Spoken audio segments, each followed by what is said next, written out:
is a struggle. Yo, it's Guido coming at you with a coffee talk. Good morning, Pilgrim. How's everybody doing out there? Well, good morning to Guido. Good morning to all the Colonials and everybody else. I'm finally back. Excuse me, having survived. Yes, exactly, Gator. Having survived the Lavender. However, the bad news is I've got to go back next weekend, but I will be here for the stream. But I've got to go back to the Lavender Farm. All right, tell them what you told me about why you have to go back. Because there are more than one variant of lavender, and the variant of lavender that the House General wanted wasn't available last weekend. So now we have to go back next weekend, and I have to brave the Lavender Farm yet again. Pictures to be included. To buy, I don't know, source from the Hobbit Lavender Farm. Ooh. The correct type of lavender. Would it be called English lavender? That's one of them. Oh. There's another one that's got the same name as my daughter-in-law, so that she wants that one. So there is the one she wants an English lavender. So she wants a because I just typed in most popular type of lavender and it's English lavender. Yes. But you there's 100 different variants of it. But I'm not going there because I'm not going to be a lavender expert on this channel. Not in a million years. It's not happening. I glaze over when she starts to talk lavender. I'm like, gone. Not doing it. All right. I'm not going to Google it, and I'm not rising to the bait. Well, we're going to help you. No, don't, please. Please don't. Yeah, we're all going to help you right now. All right. Types of lavender. How to choose the best lavender for your garden. Ooh, they have French lavender. Oh, well, we won't be having any of that because none of that. Facing the wrong direction. Oh, English hybrids. I bet it's an English hybrid that you're looking for. Possibly. Yes, possibly. They're known as the Lavendins. Right, really? Yes, they have their own name. Latest of the blend starting in English. Okay, best lavenders for hot and dry. That's not you. No. Best lavenders for hot and humid. Not you. Cool and wet. Cool and That's wet. The one. That's the one. Princess Spanish, Javelin Forte, Thumbelina Lee, English lavender. Yeah, okay. That's the one you're looking for, I bet. Yeah, can you write that down and send it to me on a message? Thank you. You know what, though? All kidding aside, lavender smells very nice. Well, it does at a certain age group, apparently. Yes, oh, Brute, exactly. That's what French does.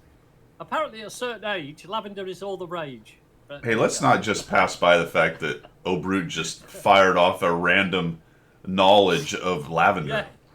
Yes, I think there's a hidden lavender aficionado here. Oh, I get the joke. See, that one almost went over my head. Now I understand exactly what he's talking about. That took me a second, though. Good one, O'Brute. Well, the face is the wrong way. It just... The wind comes up and it's gone. Just disappears. It sods off as they say. Yeah. Sods off. Yes, exactly. Jimmy has a lavender retriever. That's nice for you, Jimmy. Wait a minute. The jokes. These guys got jokes. Stickler's here. Gator, Odd Dog, Cliffy, Eighth Hussars, Wayne, Jimmy, O'Brute. Sadly, guys, and I know you guys all know this, but shout out to Deadhead. Holy cow. I did get a note from his son, and I think his son was also in the clan chat, so we got onto his account. And I read back through all my interactions with Deadhead, and it goes back to, I think, 2019 or so, at least between he and I. I don't know when he came into the clan, but it may have been something about that time. Yeah. And that may have been about the time we started the clan, possibly, somewhere in there. It was very close because I'd left 13 AD, of which Deadhead and I were both, and Muskrat, by the way, old Muskie. Yeah. So the three of us were in 13 AD. I left 13 AD to join this clan, and then persuaded Deadhead and Muskie to move their arses into our clan, and they followed suit quite fairly soon afterwards. I think Dead first and then Muskrat afterwards. Yeah. So I've known Dead for 6 or 7 years, and he was, I consider him a friend, never met him.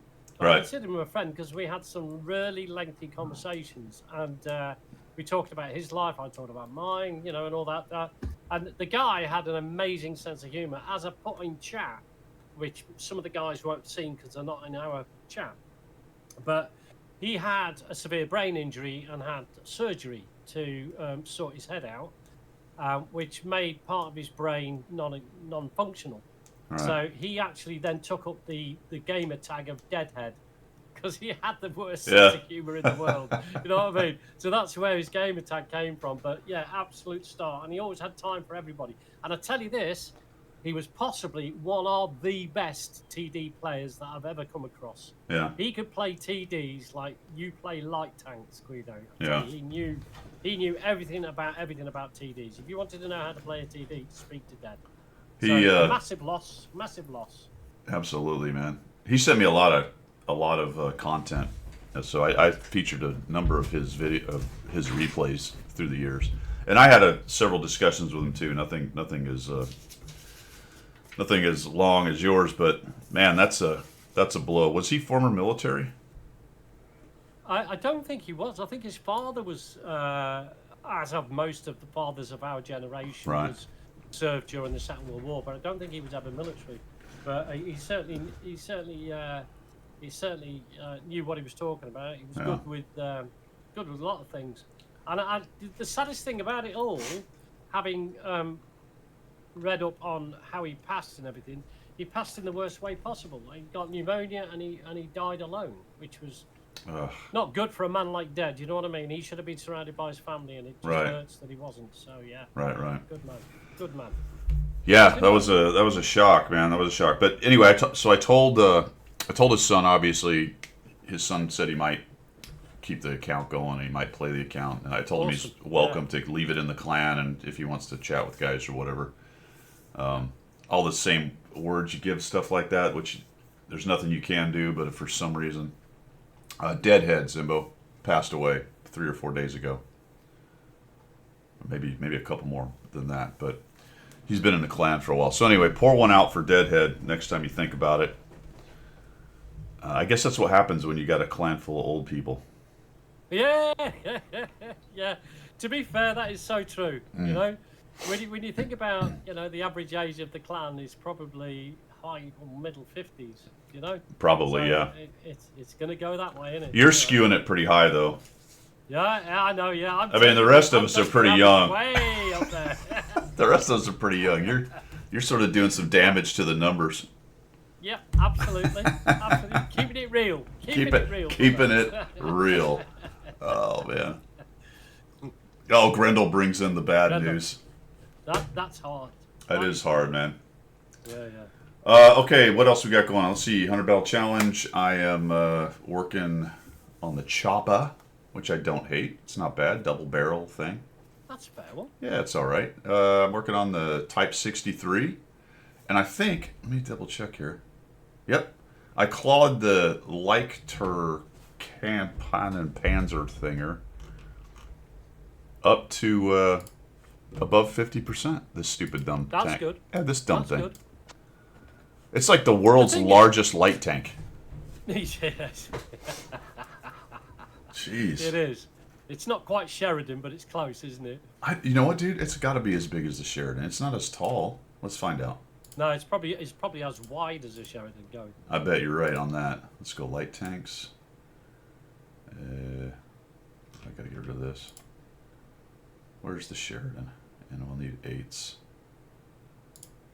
And we'll pare it down to this and this. All right, so we got Sheridan. Look. I mean, taller, right? Yeah. And then look at this dumb That's thing. horrible, isn't it? Where'd it go? Oh, here it is. I mean, it's wider. The hole is bigger than a Sheridan, for goodness sake. It's not quite as tall, but it's just about as massive as a Sheridan. That's crazy. Well, it restricts the number of bushes you can go in, because you get some bushes which are tall and thin, as you do. Right. So you're sort of like, I mean, if you've got, the spotting points are, there's one on either side of the tank, isn't there? On the top of the turret. So there's one on the top of the right tank, on the top of the barrel, turret, isn't there? Yeah, one at the base of the barrel or something. Base of yeah. the barrel. and I'm pretty sure there's one on either side. Well, those are the ones you can get spotted by. You could get spotted by, yeah, Right. yeah. So that's actually kind of funny when you talk about it, because this tourist, the spotting points are this here and here. They're right next to each other, essentially. Yeah. One's just barely taller than the other. That's that's wild. Isn't it? And then- love it. I love the way Wargaming do get all that together. Then you consider this. This is the best part. You go, all right, let's see the difference between this and an ELC. You could you could put 2 or 3 ELCs inside this thing. Yeah. This thing could be an ELC carrier of 2 ELCs and deploy them on the battlefield. Yeah. And somehow there's 3 people in that, which always cracks me up. Yeah, also, I'm thinking, it's very small French people. That's That's what it is. that's a very tall, as someone said, very large, the world's largest midget. Yeah. Grendel's saying he was driving a Selma yesterday in the Ho-Re 3. Oh, driving by a Selma, which I thought was huge. The Selma's lower but larger. My thought is okay. That's going to cause problems with the spotting point, but I guess the hitbox is still quite small on a light tank. Not that it makes any difference. It's just a thought that sprung into my head. Well, it's the hitbox is the size of the tank. It's the size of the. Oh, okay. Oh yeah, this thing is hard to Huge hit. then. Well, the ELC, yeah, absolutely. So it's easier to hit from the hand-eye coordination aspect of putting the pipper on something. That's why ELC even 90s are. That's just like a. It's not a stat. It is a stat, I guess, because it's a size. Because that's a stat, how tall and wide it is. But it's not like a game stat necessarily. It's just a design function of a tiny tank is harder to hit. Yeah. You know? And it's fairly speedy as well. That is, like, you can go down the road of the wheelies, but it's fairly speedy as well, so it does shift about. This thing has a bunch of gun depression. It goes to minus 17. It's got the hydropneumatic thing. No, man, that's But crazy, isn't it? It's not going to do you any good, though, is it? I'm sort of learning how to kind of use it in certain situations. It can be useful in terms of getting your spotting point up on really steep terrain and doing. Yeah. So there's some places this thing can use that other tanks really can't, and you can actually get some shots with it and stuff. But that's a small little bonus for a light tank. Yeah, and not having a big enough gun to do serious damage, you put yourself in a position in that particular mode where it's difficult to get out of the way if you get a return fire. Right. Do you know what I mean? Yep. So it's 6 of one, half a dozen of the other as a bonus, isn't it? You know. Well, that's interesting. This somehow it's got tons more camo than my Hawk, but my Hawk maybe doesn't have the right equipment on it. Yeah, Have you got crew in your Hawk and all that lot? I do, but I don't have the LNES, so that's a big bonus. Okay. All right. Yeah, so I'd have to I was curious what the difference in the camos are, because it feels like somebody was mentioning that. Yeah, here's a good example. My ELC, although it doesn't have super equipment on it, put LNES and it'll be better, but my ELC is sitting at 47. It can be much higher if you put the right equipment on it, but it's at 47, and this thing is at 44. It's not that big of a difference. Not considering the size difference. Yeah. Well, Wargaming puts a lot of premium on height for camo sometimes. Yeah. Okay. But I think, it's a light tank, so they just sort of buff the camo on it because, honestly, although the Hawk's relatively large, but something that massive is just going to be harder to hide. Anywho's, we're working on that, and I got above 51%, so I was pretty excited. So come back to the chopper. You've already played it before you started it on the 100 Battle Challenge. Mm-hmm. I think out of that double barrel line, I would probably say it's the most preferred tank of that line for me. Yeah. Chopper. I mean, I've now got to tier 10 with that, and I think really it is the most usable. I think in that respect. I would agree. I never double barrel though. I never double barrel. I only had one. I think I had one replay I sent to you where I went into double barrel mode for the whole game. I think, if I can remember that one. But generally, I just leave those as almost like cyclic. Yeah. But with a quick reload, if you see what I mean. Yep. I generally do that, but I also try. not necessarily try it, but I do try to pay attention to, I guess, opportunities to do the double barrel. Yeah. Like here's how it's doing, fellas, and it's actually number 2 in a win rate. I thought it would be. Yeah. That's pretty good, actually. That's really good, and it's been out for a while now, so it's not necessarily your early adopters.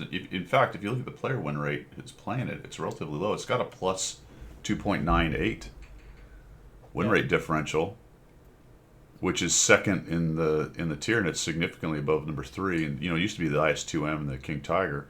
Tier 7 though doesn't really have that stack of premiums at the top like Tier 8 does. There's some up there, but they're pretty well distributed if you look at it. They're Tier 7 heavy tank premiums are all over the place. Yeah. So that's really interesting right there. Here's a crazy one. What this player we saw this the other day. The M445 has a 45.83 player win rate. Right. That makes no sense. Doesn't. And the IS-2 has a 46% player win rate. I mean, I guess that could be explained by new players grinding through it, but that doesn't make a whole lot of sense. No.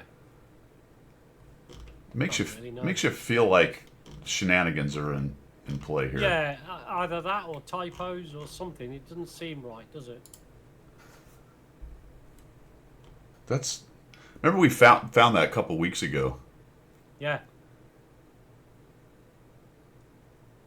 Double up 100 hit point tank. Yeah. I have had it, Cliffy, where I've shot both in only one pen. That happens quite a bit. The thing I found about double shots, I think ever since they introduced the double shots, I get frustrated that if one of them doesn't pen, you're thinking, well, I've just fired 2 shots, both should pen.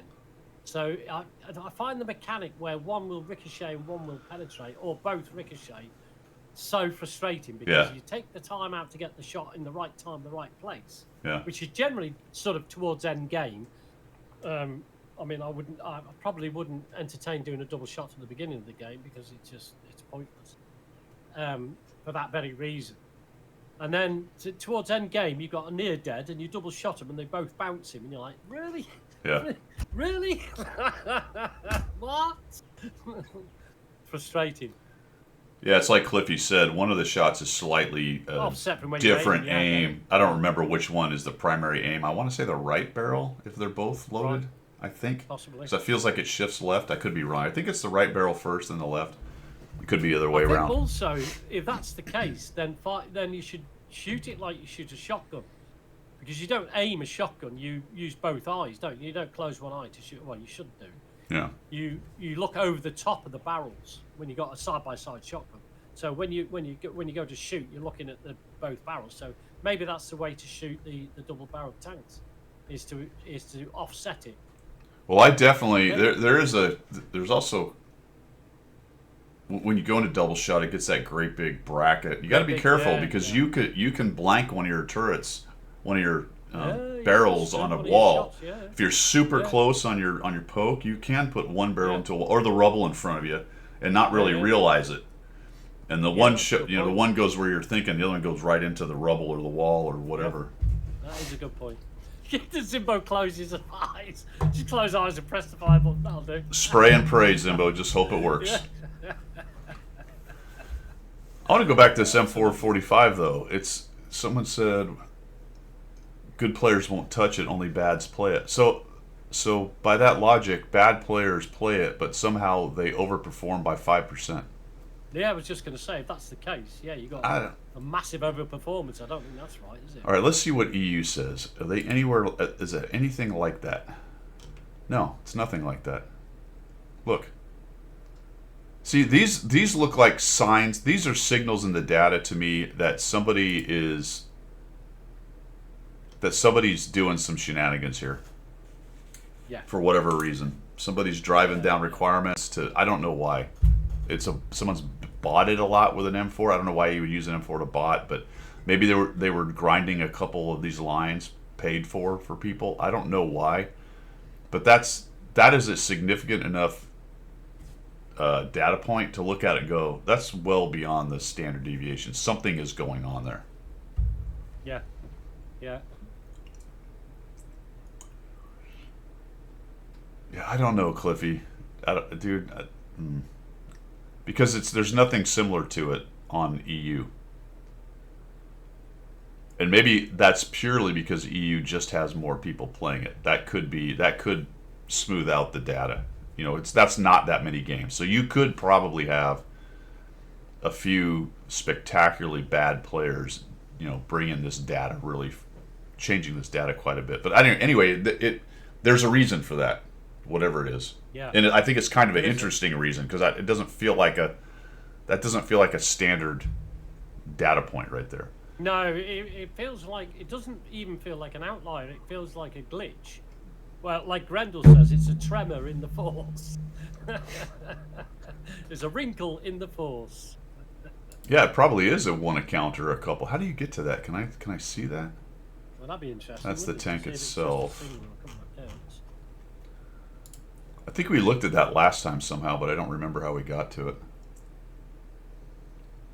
Leaderboard. Oh. Yeah. Is there a leaderboard here? There it is. Oh, I've never... Oh, there you go. Learn a thing. Leaderboard. Let's go... How do we do this? What do we do?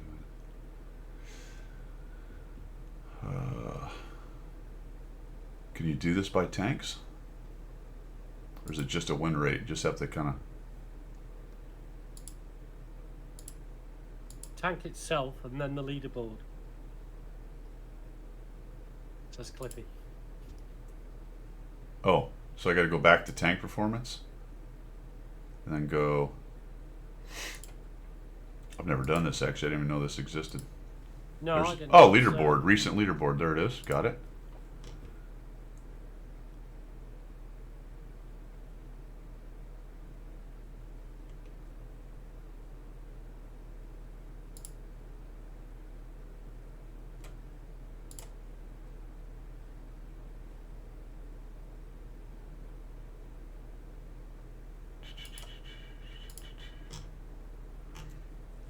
What is this?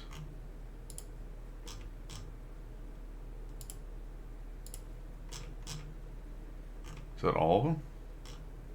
There's only 100 people that played it? No, but can't be right. Doesn't sound right, does it? Nobody has done worse than 51.76. Well, that's however that worked. 150 on the top.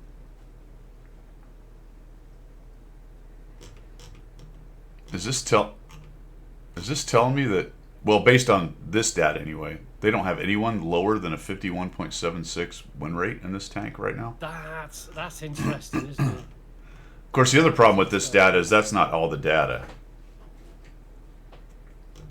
No. No, it's not all the data, but I mean, for how they collect it, or how it's collected for that is interesting. How does this guy with a 500... This dude has 533 battles in it, and he's got a 56%? Yeah, but if you can do 2 battles and have 100%, can't you? Or 1 battle and do 100%. But he's 53 battles at a 533 win 8, and he's got a 56% win rate? What? What? No. Yeah. 505 and a 55? That's interesting. How does that work out?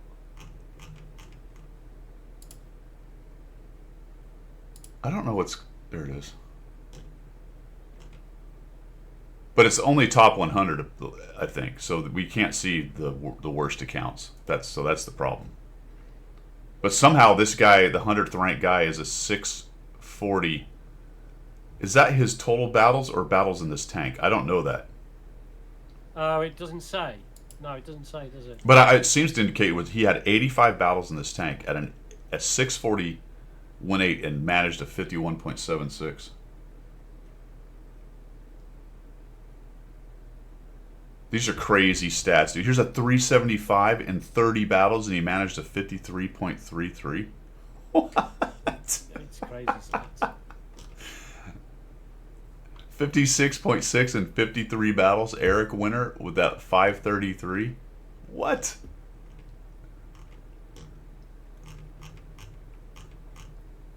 That's crazy. Wow. Okay. Weird.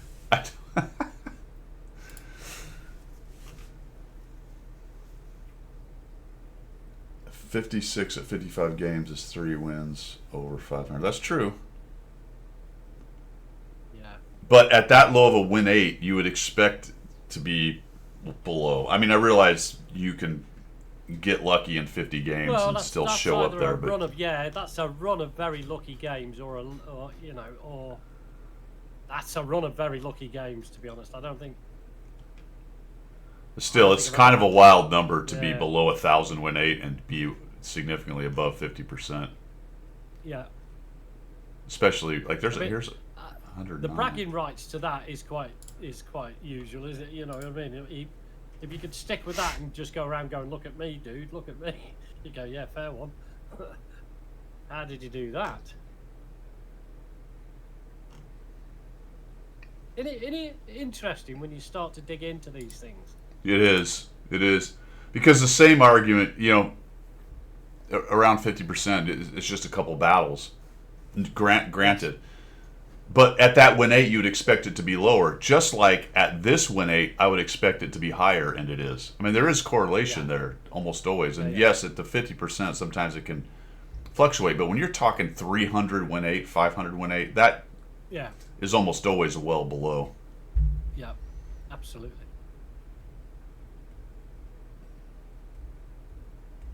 Got the 330 game. Yeah, I liked it too. I never hated the M445. I'm just saying it's got weird data points. All right.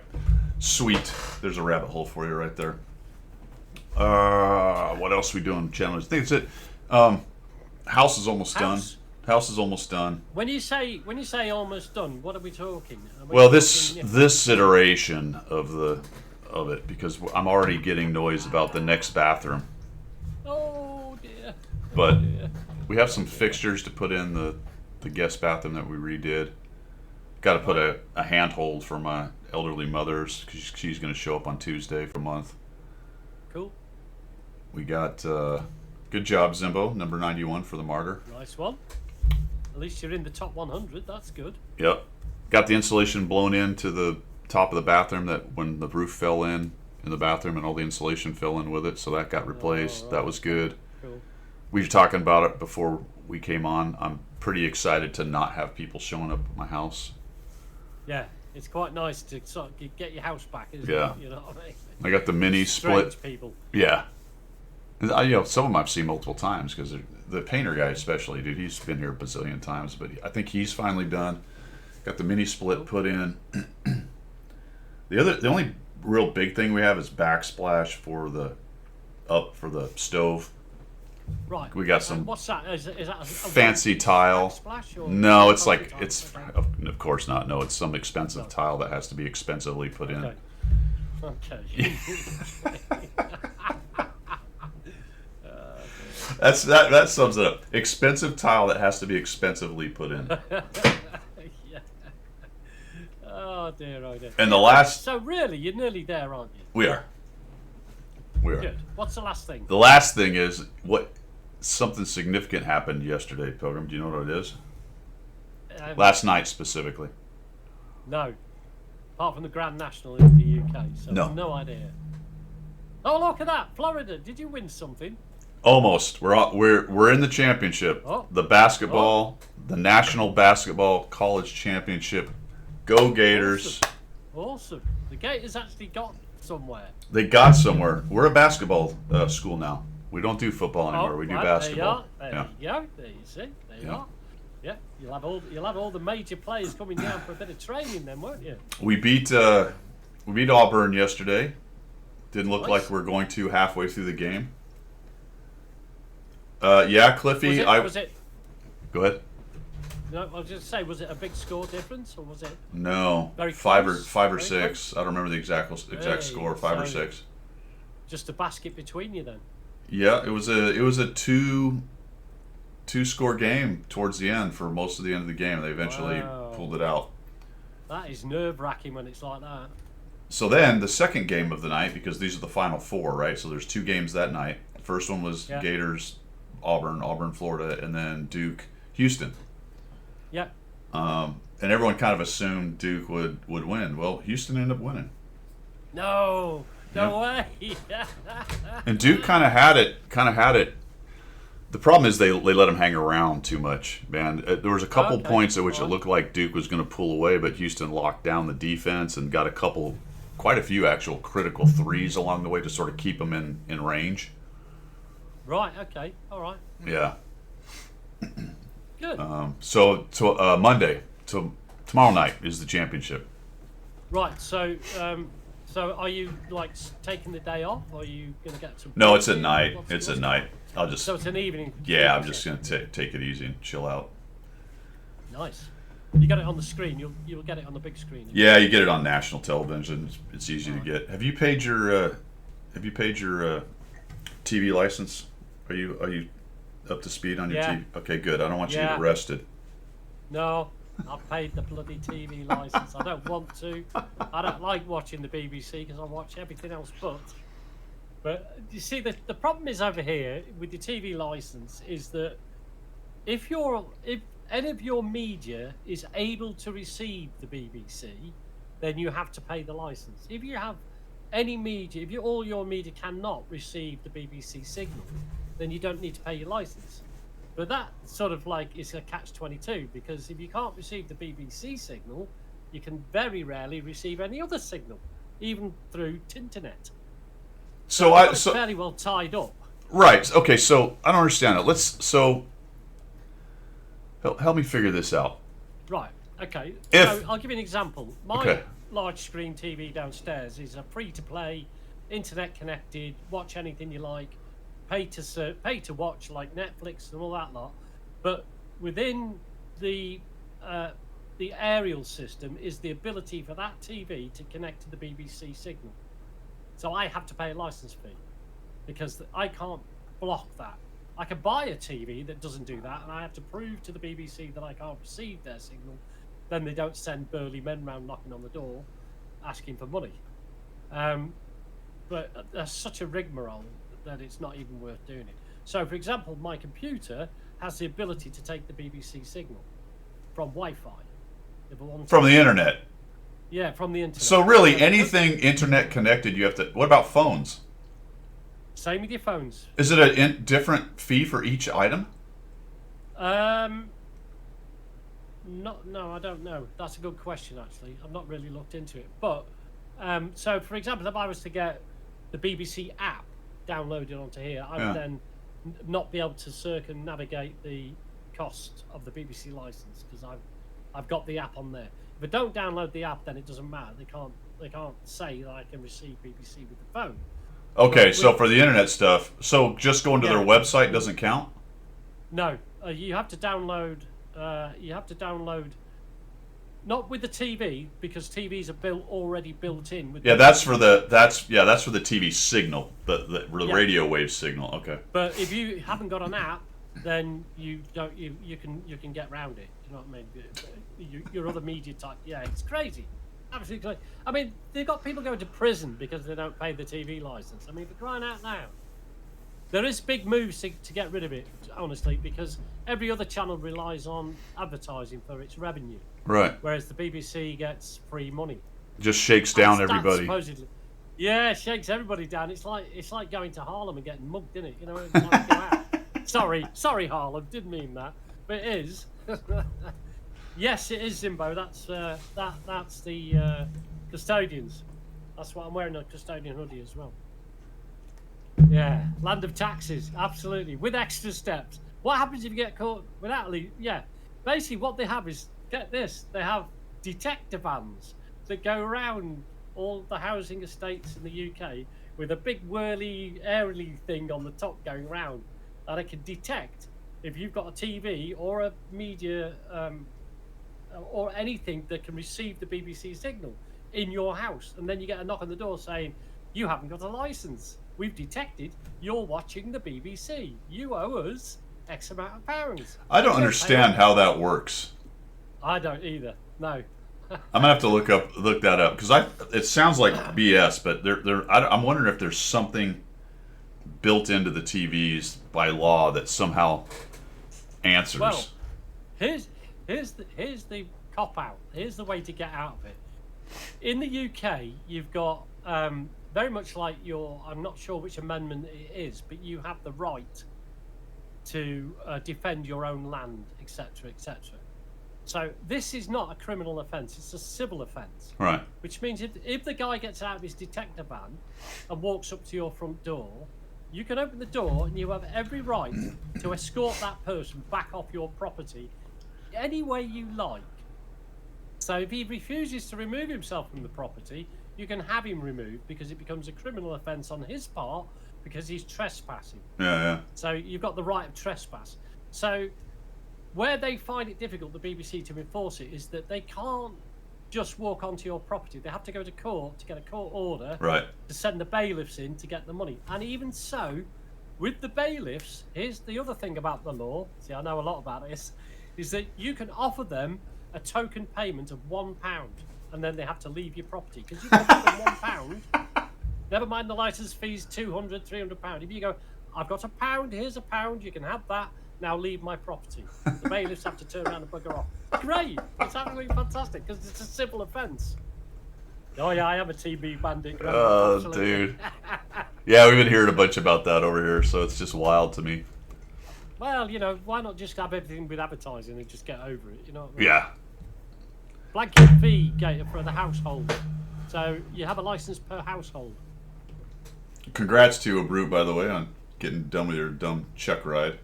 Those are always a pain in the rear. Nice to be in the rearview mirror on those things. All right, we should chill a little bit. Let's see what we can do. Yeah. See if we can. Have you still got that slow light? Oh yeah. Get another battery. No, it's a used to failure device. Absolutely used to failure device. Yeah, absolutely. All right, let's see what we got, dudes. We're gonna go over here. We're gonna check out the website.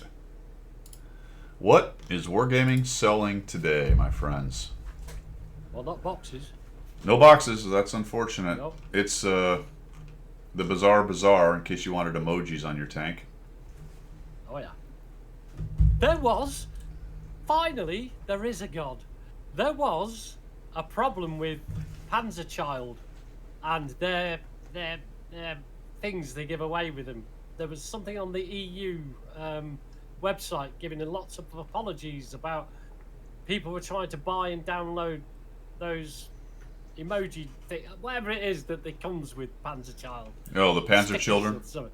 Yeah, and apparently there was a massive foobar with it, and Wargaming were taking money for nothing.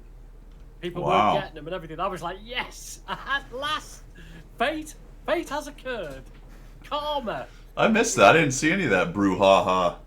Yeah, no, maybe it was just on the EU, but it was an absolute. And all the people who like that sort of thing were up in arms about it. Yeah. It was almost rioting in the streets. So it was funny. The Anyway, evil corporation got one Yes. over on them. Yes. Sorry, I'll shut up now about Panzer Children. Pink tanks. Yeah. Big tanks, yeah. You can get a mutant. Remember this tank that they never sell? Yeah. That's only for the early adopters. So much for that promise. Yeah. Renegade, Suma, the Shrek. Lots of rentals as well. Lots of rentals now. This seems to be a thing now. You can rent a Shrek. You can rent a double barrel, and you can rent a TS. In fact, I have seen a lot of these in the last few days, and I didn't really understand why. Like, why are there so many Shreks, 122s, and E75 TSs running around? I wonder what's the cost for those? $2 Don't mind me asking. Is that it? That's for why a there's day's lot, rental. isn't it? That's One day. why there's a lot. Yeah. Yeah. $2 for one day. Interestingly, I'm not seeing a lot of CS52Cs. No. No. Why would you? All it does is go kind of fast, and that's about it. Yeah. Well, it goes fast, yeah. And the XM66F, you can rent that as well. So we got some rentals out there. We've got Don't think there's anything new in the gold sales thing that I saw. Vehicles wise, more rentals. We go over here. You can actually rent an ELC. You can rent the Lurva, the Sturv S1, 50T PZ, Carnarvon AX, WZ120, MLE 49. In fact, I've seen a lot of these as well. I haven't seen many of these, the AMX. Nor, Right. oh, actually, that's not for rent. That's why. There we go. Sorry, I just started listing off tanks. Here's where it ends with the rentals, the WZ120. So I have seen a number of these tanks as well. Of course, the ELC is the game is covered up in ELCs. You can't play Tier A without seeing one of these damn things. No, you can't. No. But Wayne wants to rent some RNG. Yeah, you can rent. You have to have a token though. You have to have an RNG red token. Yeah. Buy once and we're poor rented every day. That's right, because it's only $2 a day, man. Yeah. For only $2 a day, you can feed a tanker Yeah. for a month. Yeah. Yeah. Absolutely. Yeah, Give him a fishing rod. that's right. Teach a tanker to tank, and he'll tank forever or something. I don't know. Yeah. All right. something like that. So there you go. That's what's there. Missions wise, what do we got? Not a whole bunch. There is somebody mentioned that they missed spending some of their coins and tokens and whatnot, but always check down here in the parachute thing, because right now we still have the spring token store going on. That's the one you get for watching the streams. I did in fact do the sell my Dicker Max and then get it Oh, back you for said free. that. Yeah. So So you made on that then? yeah, that works. Yep. That's So all right. just in case you're worried about it, there's other stuff in here. You can do it. I don't think you can get enough coins to get both of them. And this is over in 7 days. So I think I think I already got this weekend. So there may be one more week and one weekend left of this. All right. So there's a few things. I mean, there's pudding and tea, consumables Yeah. pack. I don't know if I'll get 20. Maybe I will. I'll try to see if I can get the rammer out of it, one of these things. Otherwise, I'll grab probably some large consumables. But don't forget to use your tokens. You got 7 days for that. Bazaar. I don't know, whatever. It's this stuff. None of it. You can't sell any of it. If you want it, grab it. Honestly, I'm going to let this go because I don't care. I don't need a bunch. No, They don't let you sell them. No. So. I don't want to waste oxygen or breath or talk on this. Though, if you're thinking the long game, and I'm not saying this would ever happen, but if at some point they allow you to trade all this crap in for something else, Yeah. maybe just grab them. I mean, at this point, if you already have 4,000 decals and things, it's not like it's changing Nah. it that much. So I probably will just grab these things. But you got 20 hours to do it. Here, what are we going to get? Let's get this one. Yes. Oh, what? I can only get one? Oh my gosh, I'll get the crying One a one. day or just one? No, just one of each thing.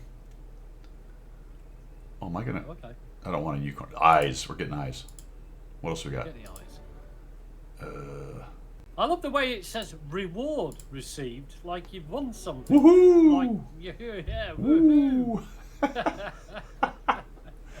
Woo! Maori. And I have cleared out the Bazaar. All right. None of Bye. that. This is Watt Salute. These are just rental tanks. One of the guys who was I playing with? It was Zemke and somebody else. Who the hell was it? He grabbed this. Kind of enjoyed it actually. Yeah, it's 10 battles, Okay. and we played for an hour or so, and he played 3 or 4 battles with it. Did pretty well. It's not a terrible tank. I kind of like it actually. It's not bad. I'm not saying it's amazing, but 2 more sets of spring token Monday, Tuesday, Wednesday. Okay, there you go. So nothing this weekend. All right. This coming weekend, not the weekend we're in. So there's that stuff, and I don't think there's nothing else. There used to be something here, but that was a different event, I believe. Oh yeah, don't forget your free stuff. Gotta get my free thing. Let's see what I get. Boom. 50% combat XP. I have 3 clicks to get it. Perfect. 4 clicks to get it. 5 clicks to now go to best. Perfect. All right. Sheesh. I think that's that, fellas. There is a trade-in event going on, so you can do that through the store. You click on that top left one there, the recycle looking thing, and then you can trade in tanks and pay a little bit extra gold and buy a different tank. Never seemed like a great deal to me, but No, it doesn't. It's not a great deal, is it? It's just I mean, I guess it allows background you. noise, isn't it? Yeah, I guess it allows you if you have a tank that you don't like, and you're Yeah, willing to yeah, pay a yeah, few yeah, thousand gold or Yeah. whatever to pick up one. You Yeah. might, it's not a bad deal. I think that's all of that stuff. Still have Battle Pass going on. I am on just about to finish the first chapter, so I'm on number 50. Yeah, I'm 2/3 of the way through, I think. So Yep.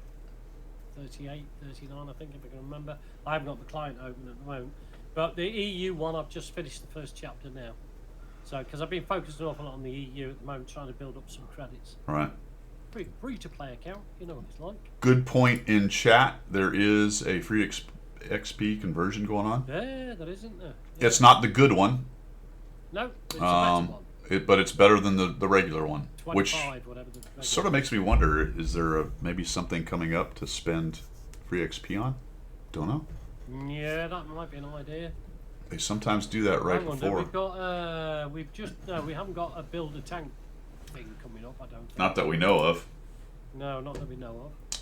but there's no rumors on that I've seen either. My Battle Pass vault points. What do I got here? I got 200 points. What can I get with that?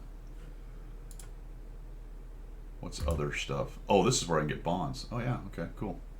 So I can get 200 bonds with, or no, I can get 100 bonds with my 200 points. Oh, talking bonds, right?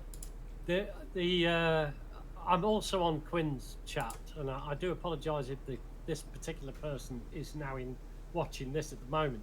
But there was somebody who basically ranted for about 2 pages about having saved the bonds up for the last 12 years to buy with the bonds some tank. He didn't even mention which tank it was, but Yeah. to actually get some tank that he'd been waiting years and years and years to get, and it turns out to be an absolute shonker, and he effing well hates it.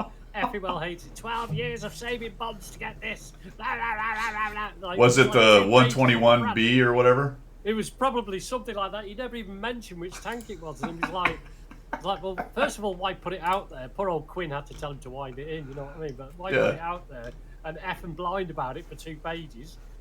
12 years of saving bonds. It's like, What do you guys think it man is? shouted at clouds. Which of these But tanks would you think was great? Maybe the 121 Bravo? That's probably the best of the lot. I mean, he was railing on about, I wanted it for clan wars. Blah, blah, blah. Now I can't get into a clan that wants a good player. And blah, my life is shit. Blah, blah, blah. It's like, yeah, okay, mate. Really?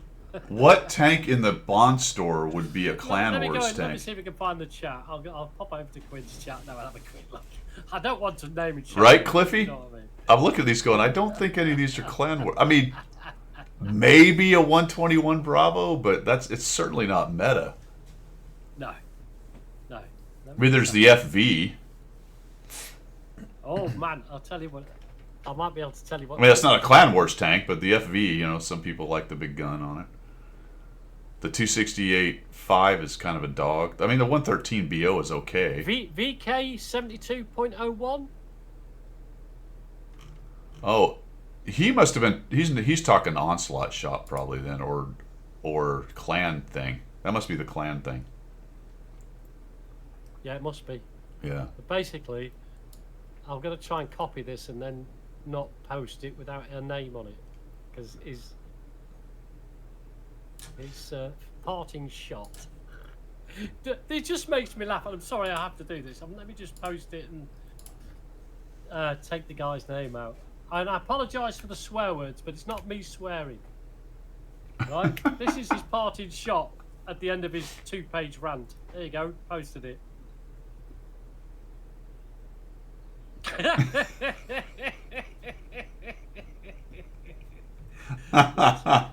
Bless him. If you're that invested in this game, you seriously need to go outside and touch some grass. Yeah. Please. Yeah. Don't ever get that invested. Probably need to throttle back a little bit. Yeah, Chillax. a little bit. You know what I mean? Go Yeah. breathe some air. Sorry. Anyway, that was just a bit of a tangent, and I really shouldn't, pick on people, but. I had a it rage just moment. struck me this morning. I had a rage moment a couple days ago. Did you really? Yeah, I don't remember. That surprised me. Yeah, well, it happens a lot. But I don't remember what it was. It just really pissed me off, and I got up and left. It was just some dumb thing. Probably just missing 42 shots But and then getting. the difference is, Guido, if you have a rage moment, you do exactly that. You stand up, you walk away. You don't fill out 2 pages of Discord ranting about stuff, do you? You know what I mean? Not exactly though. Here's what I did do. Well, yeah. Here's what I did do. I made a video because I had 2 games that were so stupid. And they encapsulated everything that is irritating me about the game right now in terms of the TD meta. One of them had 10 TDs. Right. Yeah. Wow. Getting crapped on by Artie. Stale maps. The one game was might have been Siegfried. There's a known bush, right? Autoloaders. So I got forward. I got one of the new Charmer rats hit me 3 times. I'm down to 200 hit points. Then the Artie started chasing me around. Then I went to I fell back, but I was kind of at a known bush. I saw a shot come into the bush that missed me. I scooted along the rock a little bit, but I left about that much of the back end of my tank sticking out that I didn't notice. You did. Based on the angle the guy was shooting from, and he actually hit me. Yeah. Yeah. You're like, yeah, of course he did. It took me out, And I'm like, because all the maps are stale and known. There's 10. Everybody knows the bush. 10 TDs in a game. People camping like crazy. So anyway, point of all that, and here I am whining about it now. I did a whole video with 2 parts. Right after I was mad. Usually I wait. Do you? Just to simmer down a little bit? Yeah, but I didn't render to do anything. And I came back about 3 days later. I watched them yesterday again. I'm like, delete. These are dumb. It's just cry-assing. Oh, dear. So I'll just do it right here. The whole 10 TD thing. And everyone, lots of people play everything like a TD. It's pretty crazy right now, actually. And their fix is going to be to mess around with Matchmaker and put some limits on a few things.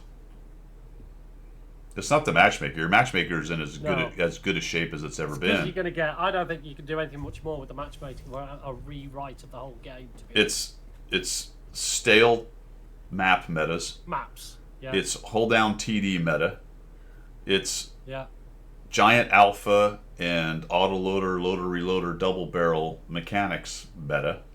Those 3 things, that's just locked the game down. Like, nobody wants to move. The game's always been easy to get deleted from if you're dumb. Yeah. At least if you were smart and were careful with your pokes, you could still play aggressively, but less and less can you afford to play aggressively with how much alpha and burst damage is out there. Yeah.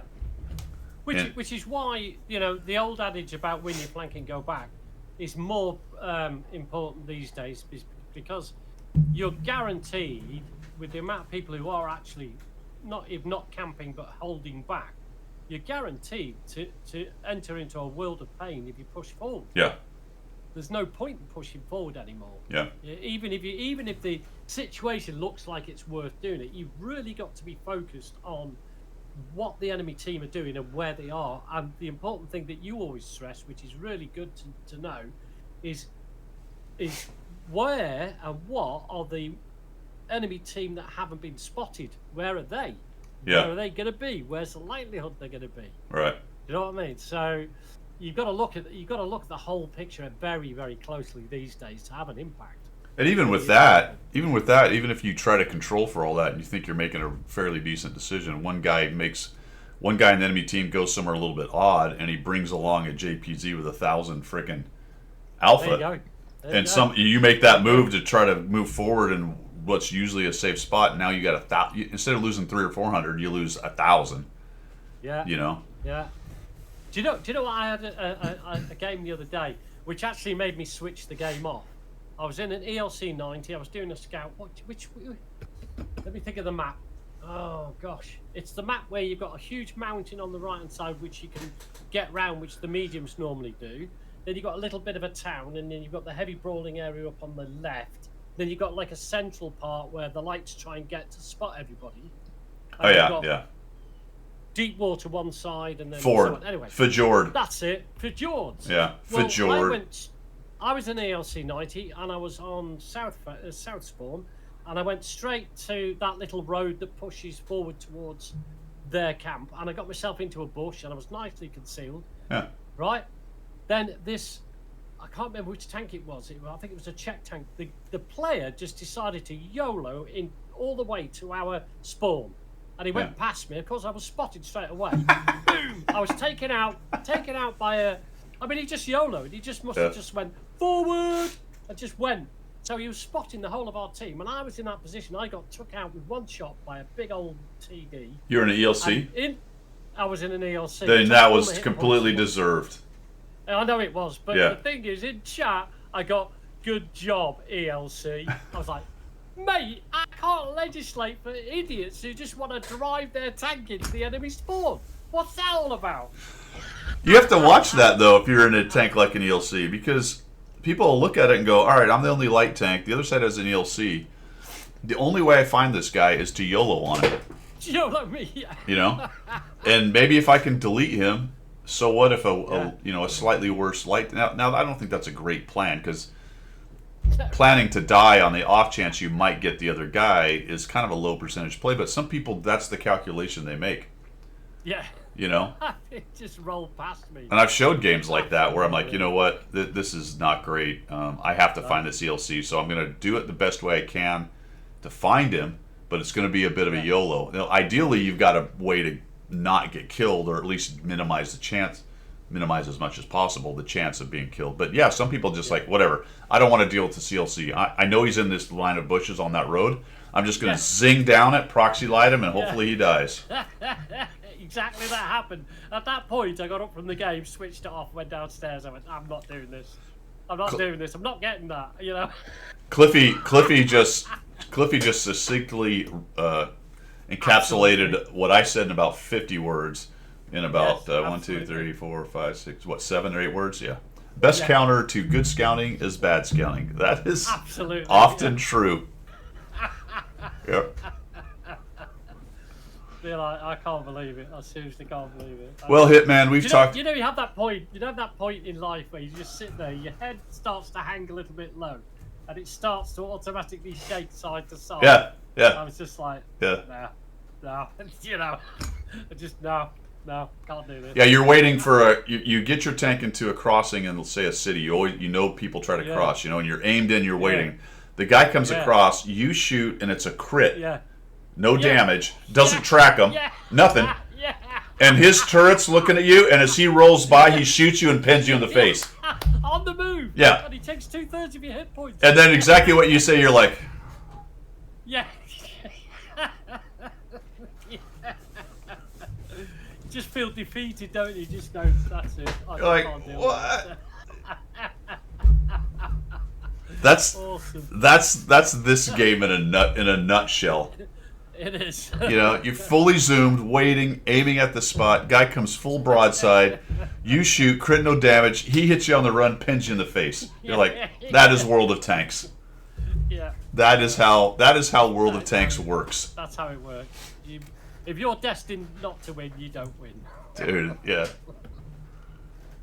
And that gets super frustrating when you're good at the game or start to get good at the game, because you know that you pretty much did just about everything right to get that early damage, and the trade was terrible for you.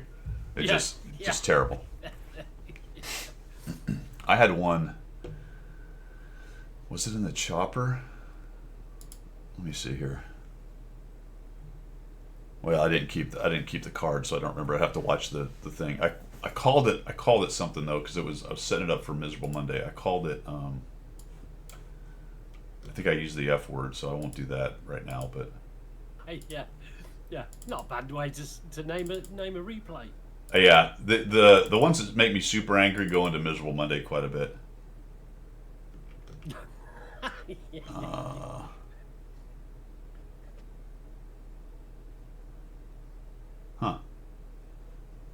Oh yeah, Manaheim line 1K horse hooey. yeah. Another R word push. Loser Badger drowns. He's already on my blacklist. These are the names. Jeepers. Suicide Loser, 0 damage. Who drowns in a badger? Who does that? I mean, why? Lit on fire. Lit on fire. No RD. Morons deploy. What that means is there was no RD in the game, but they deployed as if there was. The enemy team. The enemy team understood the assignment and deployed correctly for no RD up on ridges, and we got annihilated. Here's one. Absolutely effed over. Too impatient. One of my favorite ones that I name it is of course. Of course usually is of course. When I say of course, it usually means like I shoot and he hits. I shoot and miss and he hits and I die. That kind of stuff. Yeah. You're on one of these two sides nearly every time. That's the 15-2 simulator. Feels like you're either. It's always a 15-2, whether you're the winning side or losing side. Yeah. Of course, I missed that shot. Never missed. That's my personal cross where I believe everything hits me, which is not true, but that's my belief. Especially arty. You can't, when you get arty focused, it's like, why? Why am I the only player on this battlefield? There's nobody else spotting. What's going on? Dude, this one is great. I'm sort of foreshadowing the Miserable Monday when I get to it, but this one is E100 Best Favorite Animal. And that's by, if you think of the voice, Zfrank. Have you, you know what I'm talking about? Yeah. It's my new favorite animal. My new favorite animal. The E100, is it Siegfried that has the field on the one side and the city on the other? Yes. I'm in the Manicore, I think. He goes to the northwest corner in an E100 in the field, in that little dip in the very corner. Yeah. And then starts shooting me. Of course he does. It's an all tier 10 battle. He did 0 damage. We ended up winning, but I'm just laughing. I'm sitting there because you know how there's that road right through the middle of the field, right? And there's the two little bushes, and light tanks will get in there and proxy light each other, and it's misery from hell. Yeah. I don't remember if I went straight there or I worked my way there, but I think it was in the Manicore, and I was going up to the bush, peeking around and stuff. Well, sometimes if from the city, if they push a little, they will. If you're a little bit too far away, they can get shot at. Yeah, and sometimes it'll hit the ground, and you're being shot at and stuff. Yeah. So I wasn't paying close attention because I didn't think anyone had a shot on me. And then I hear the poof, and I'm like, shit. I'm like, is there somebody snuck up right under the ramp up into the city that I don't see? But there's nobody there. There's nobody there. And then the next time he hit me, and it's that HE sound, that poof. Yes. But no damage was done. So I'm like, is that? So that's when I finally turned around because I didn't have the SA that E100 was even there. Why would I pay attention necessarily to what was back there? Why would he be there? That's the thing. Right? I look at the mini map like, oh, there's an E100 back there shooting me. I'm like, oh, that's awesome. Brilliant. Yeah, so Just been having a quick conversation in chat with Hitman about this whole thing, and remember the days when it was like you were down to 1 versus 1 or 2 versus 2, and there was like 10, 12 minutes in the game. They were way back when. These games don't happen anymore. He's quite right in what he's saying. You don't get to the 10, 12 minutes anymore where you then to start to do strategies against each other. It's just an all-out war, 15-1s, 15-2s. Man, I don't know. That's how it feels like. It does feel that way, and I don't know if that's true, if the stats back it up, but it does definitely feel that way. And I think it probably is more so. I don't know if it's as bad as I think it is, but I don't know. Yeah, so Cliffy's probably right. Let's see. Hard. Had a battle with Kedge. Yeah. He was on my side. He shot me up the chufter, right? Just to let me know he was here. Did you report him? I got it. Yeah. No. Well, the thing is, it was his fault we lost because it's always going to be Kedge's fault. Facts. So we lost. Thanks, Kedge. Kedge sent in a really good replay. I got queued up. That'll be coming up here. Let's see. It wasn't with me in it. I tell you. This one's titled "Hard to Get More Unlucky Than This." Ramming speed. That means we got a ram. That's good. Erlenberg, drowned myself. Not on purpose. Okay. End game miss and not missed by enemy. a tank drowner as opposed to the usual arty guy. Yeah. Zero effing chance. That had to do with a terrible deployment. It's starting to get weird. Effed over, and I just don't get missed. That's my crying about getting shot. I should not be shot, by the way, obviously. No, and there's a lot of angst in all of those titles. There is, and I tone it down. Yeah. That's a peek behind the curtain right there. I'm a former fighter pilot. Most of my vocabulary is the F word. I try not to do it as much here, but yeah, fair enough. yeah. Yeah.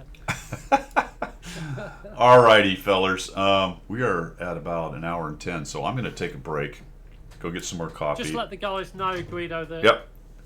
I'm out after the hour. We just to give all you guys the information, which is fair enough. During the summer, which we don't get an awful lot of in the UK. So for about 2 weeks. Sundays, yeah, for 2 weeks. This is 1,300 hours to 1,400 hours for me, so it's mid Sunday afternoon. So I've had a little chat with Guido just to agree that I'll do the first hour, and then pass out because the House General wants to go and do things on a sunny Sunday afternoon. So I've got to sort of like balance it all out, guys. So during the summertime, I'll be restricting myself to the first hour. When we go on coffee break, you won't have Pilgrim ugly mug waving at you. I'll be off going to the lavender farm or doing something odd or weird with the House General, unfortunately. During the winter, we'll be back to normal. I mean, there's just not enough time in the day to see all the lavender out there. No, there's so many different variants of lavender, which you've now informed me that I'm going to have to go and research this, aren't I? Yeah. So it's been a pleasure, guys. Thank you very much. And Thanks, Pilgrim. Hopefully next Sunday. All right. Enjoy your, in all seriousness, enjoy your Sunday afternoon. That's what they're for. Thanks, mate. Say hi to the Frau for us, and we'll be back in 5 minutes, fellas. Back in 5 minutes as I find this break thing. There it is.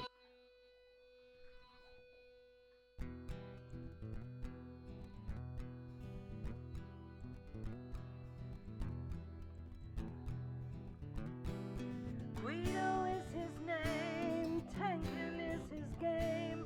Guido. Guido is his name, tanking is his game. Guido. Now in the shadows came a mysterious chap who spoke in a tongue with strange dialect. He offered his help to the mighty Guido to bring some laughter to his love of speedos. To the coffee talk they both came to bring the message of winning ways to all and sundry and the masses. Yes, that's right, lads and lasses. The damage counts and flexing back will keep you on the right track. Guido is his name, tanking is his game. Guido. Guido is his name, tanking is his game. Guido. So in what? If you want to progress, then seek out Guido nonetheless. With his sidekick Pilgrim, he has a message that to win you must be aggressive. The position and place that you must seek for the winners only, not the weak. The guru speaks, so listen well. His voice rings out like the Liberty Bell to bring you all to Unicom land, or to die hard trying in the sand. Guido is his name, tanking is his game. Guido. Guido is his name, tanking is his game. Guido. To the swamplands came the mountain man to teach teach his wisdom and pay his due. A man with a name only known to a few. To his followers his words are true. Guido is the man, big and gruff. He used to fly jets, but now he does the tanking stuff. Guido is his name, tanking is his game. Guido. Guido is his name, tanking is his game. Guido. The mountains are home where he watches the moose and hummingbirds aplenty. But he saw the need for the Wat community to have a guru and lead them gently. Down the road to Unicom land will die, trying hard in the sand.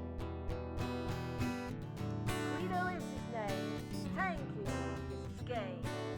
Guido. Guido is his name, tanking is his game. Guido. So we broadcast his message far and wide, using YouTube, Twitch, and various means, to lead you to the promised land of WR, win 8 and damage counts. That a mortal man is only stuff of dreams. Win your flank and then go back, was his mantra for the pack, to which they shouted, "Yes, bossman, that we will. Win our flank and then flex back." Guido is his name, tanking is his game. Guido. Guido is his name, tanking is his game. Guido. Guido is his name, tanking is his game. Guido. Guido.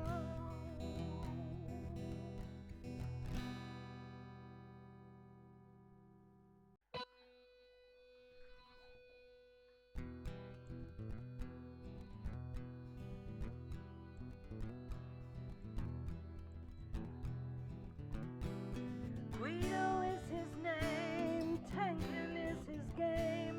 Guido. Guido is his name, tanking is his game. Guido. Now in the shadows came a mysterious chap who spoke in a tongue with strange dialect. He offered his help to the mighty Guido, to bring some laughter to his love of speedos. To the coffee talk they both came, to bring the message of winning ways to all and sundry and the masses. Yes, that's right, lads and lasses. The damage counts and flexing back will keep you on the right track. Guido is his name, tanking is his game. Guido.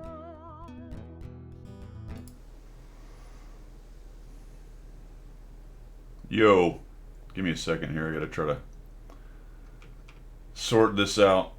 I need to come up with a better system than this. We all know that's not happening though. Problem here is I don't think I will be able to get Discord to let go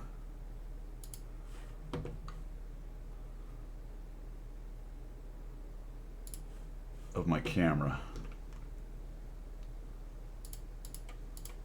So I'm going to quickly shut down the stream and bring it right back up. So give me a second, fellas.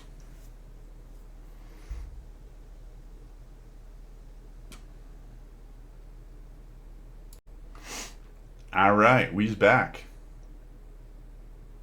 Just like that. Works like a champ. 60% of the time, it works every time. All right, where were we? We were finishing up shilling, and we're on to subjects du jour, guys. There's a lot of stuff going on, man. Guess who's back? Back in back again? I don't know. 1.28.1. Watt's birthday, 14-year birthday, starting on the 11th. Steel Hunters, the game. Not the mode, but the game. And a bunch of maps. All kinds of stuff going on, guys. Let's take a look at 1.28.1 and what we have to look forward to.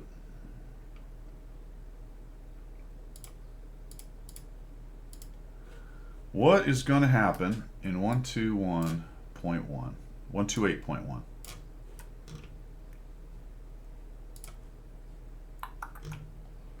There it is, common test. So we've just started. We're a couple weeks out, 3 weeks, something like that. What do we got? Main list of changes. Arcade cabinet.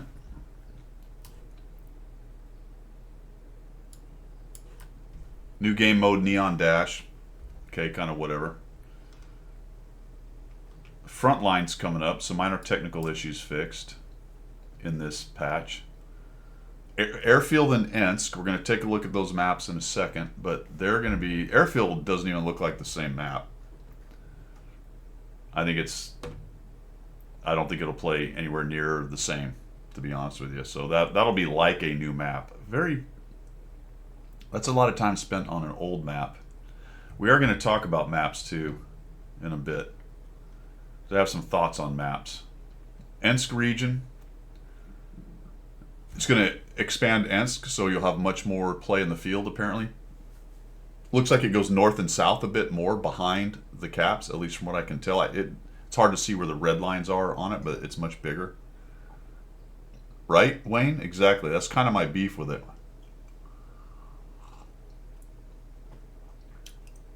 Oh, I didn't think about that, Gator. We were getting to that, but yes, they are going to... I didn't even think about that on that line. They're going to... I thought they were all buffed. Are they actually going to also nerf the Cheeto SP? Of course. By the way, that was one of the subjects of my ranting video that I deleted. The whole idea that you're going to spend all this time telling us you're balancing the game by nerfing good tech tree tanks and ignoring the problem tanks that are premium and reward. It's one of the oldest subjects in the game, but it's when it continues, it gets more irritating. Mines is going to have a minor change. Paris has a minor change out in the field, although not minor. I think Mines is a pretty minor change, but Paris's field east side, I think, is fairly significantly changed. Grendel, I looked up the stats. The Hori is actually very good. Is it a problem compared to the reward tanks and the premiums? Not really, but it is at the top. This is what they do. They find a couple of the top performing tech tree tanks, and then they mess with them, and then they call it balance. That's if you were to boil down the BS they do in their balance, it's find some popular and bonus points for actually being also kind of good tech tree tanks, and then nerf them and call it balance. That's what they do. Well, its stats are good. That's kind of my point with that. I do try to, and again, you can't just use the stats. How do I say this? Without context, I guess is probably the best way to say that. But if we go to TDs, the Hori 3 is number 3. If you go to EU, it's number 3. And it's also pretty popular. Not at the top, but if we go by battles, it's down here, mid-range. I mean, it's certainly not a Badger. That's surprising the Badgers played that little. But win rate wise, it's up there, man. Pretty good. It's pretty good. But is that a bigger problem than, say, the Phoenix with its moronic burst? Well, that's never going to change, right? They got rid of it and then they brought it back, and I mean, It's not a game-changing tank. However, look at this. It's actually doing pretty damn good, to be honest with you. The 114 SP2, pretty good, but it's there. It's number 3. DBV is way up there. Yeah, poor Progetto 65. All right. So, Watt Plus, they have that crew assistant feature thing. Onslaught's got some changes that I don't necessarily care about too much, but they're always messing around with their role skills and what they do. Stories. You know, there's actually quite a... This is something we talked about a while ago, but stories, they have quietly added... Stories. They have quietly added some things into stories here, fellas. Look at this. So I still have 3 to do. We've got Operation Hammer and Anvil, Cat in the Mousetrap, and here's Overlord, which I've done 1 of. Remember, they released that with the Overlord mission thing that was going on. Then there's other ways to finish it. So I have finished, I believe, Trapper. These were the first 2 that came out, and they only had 1 mission with them, Operation, Steel Trapper. But then you've got this thing, and there's 3 ways to do it. So I don't know what the rewards are for these. Can you tell? Is there any way to find out? Doesn't appear to be.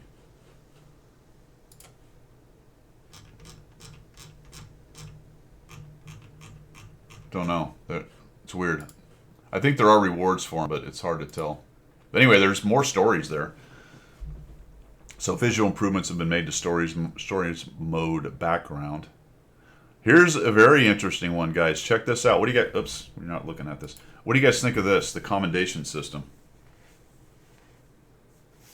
Mouse the swords and hold.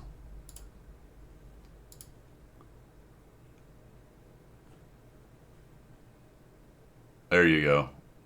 There you go. 50,000 and some free XP. Is it just credits and free XP? That's what it looks like. Nope. Actually, this one gives you some small kits.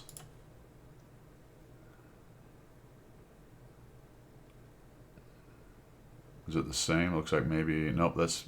So there's some silver to be had in there, guys. Day of premium on that one. There you go. So there's some silver and stuff to be had. Depending on how much time it takes you messing around, it may or may not be worth it. But check this out. Commendation system. What do you think? 2 years and a month since the last new map. Wow. And did we not go through a whole recon mission thing where they actually had... How many maps was it, guys? 18? 20? 21 maps over the 3 iterations of that? 15 maps? I mean, it was easily a dozen, maybe more. A couple of those came to fruition, but all the rest, none of the rest. And they weren't even the good ones, I thought, anyway, that they picked.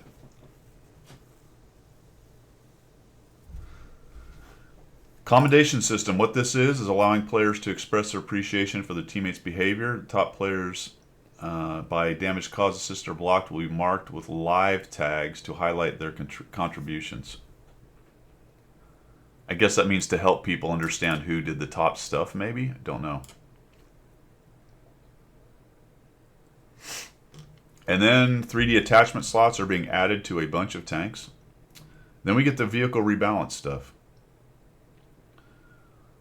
For many vehicles, the number of modules have been decreased, module upgrade paths have been streamlined, and stock configurations have been enhanced.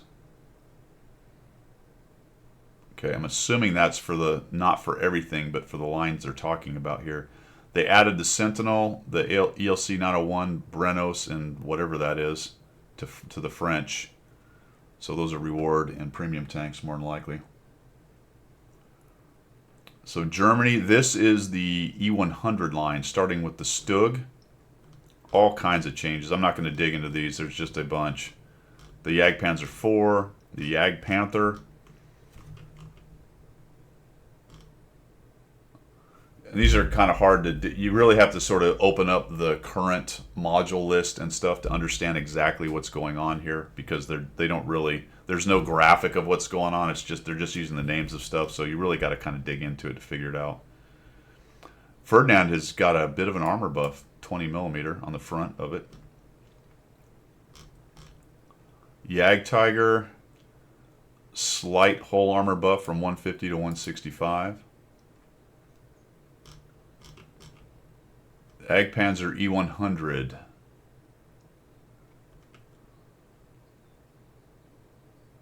Gun buffs, maybe.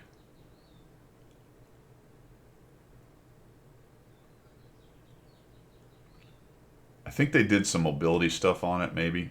This is the Hori 3 line. So it's just a lot here.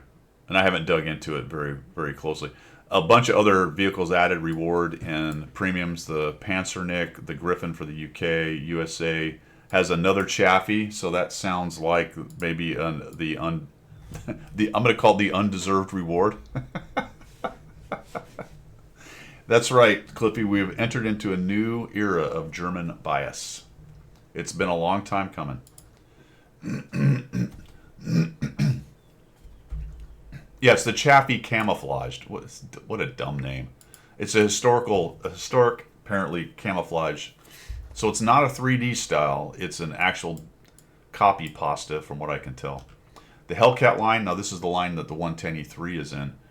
So it looks like the Hellcat's getting a small buff.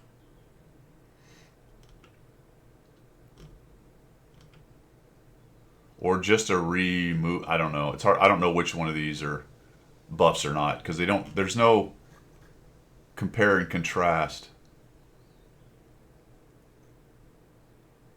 So unknown.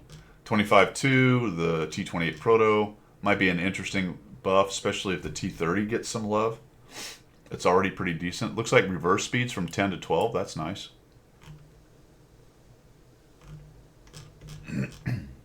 110E4 is getting some gun handling, is my understanding, and maybe a little bit more armor. No, reverse speed from 10 to 12. It is painfully slow reversing. And I think a gun buff in there as well. This is the... Oh, the Object 268 is getting a buff, obviously, since I just finished my 100 battle challenge in it. That's perfect. Let's see what... Mobility is my understanding. Okay, gun stuff. I think it's got better gun depression, so now it's -6. I wonder what it was. Just as an example on this one tank. Was it 4 or something like that? Oh, it gets 1 more degree.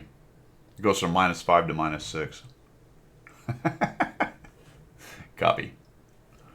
All right. I thought it was getting an armor buff, but I don't see... Maybe it's not a thickness. Maybe it's a just changing where the thickness is. I don't know. I don't see any armor on here. Removed turret object 268.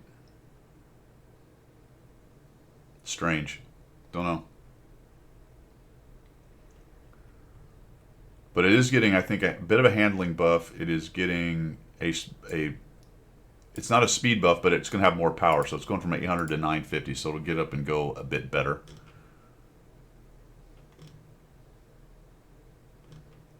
Now here's the Ensk map. You can see they've added this island section over here. Here's kind of the old map if you look at it. Here's the soccer field, so that was sort of the back of it, right across that line right there.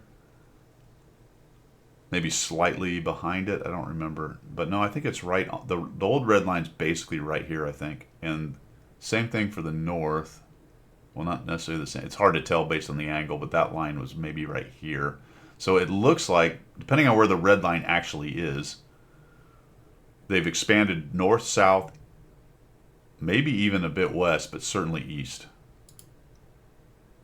So you can get over to that island now. You see the field, trees and stuff to use. Ooh, that's very different. Much wider. And that building was solid beforehand. Now it's got a ramp on it. There's the old spawn. Yeah, look how much further back there is back here. Depending on where that red line is, I don't know.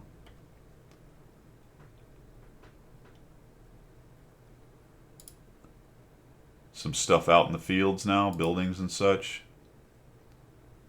train yard looks to be toned down, number of trains. It's a bit more open, it looks like. And this tower wasn't there. That's new. No, it was there. No, that tower was there. That's right. It's not as cluttered. That's nice. There was all kinds of crap out in this field. There's fences and small sheds and garbage out in this field. Yeah, it looks like I can get across the train yard a little bit better now. Oh, wow.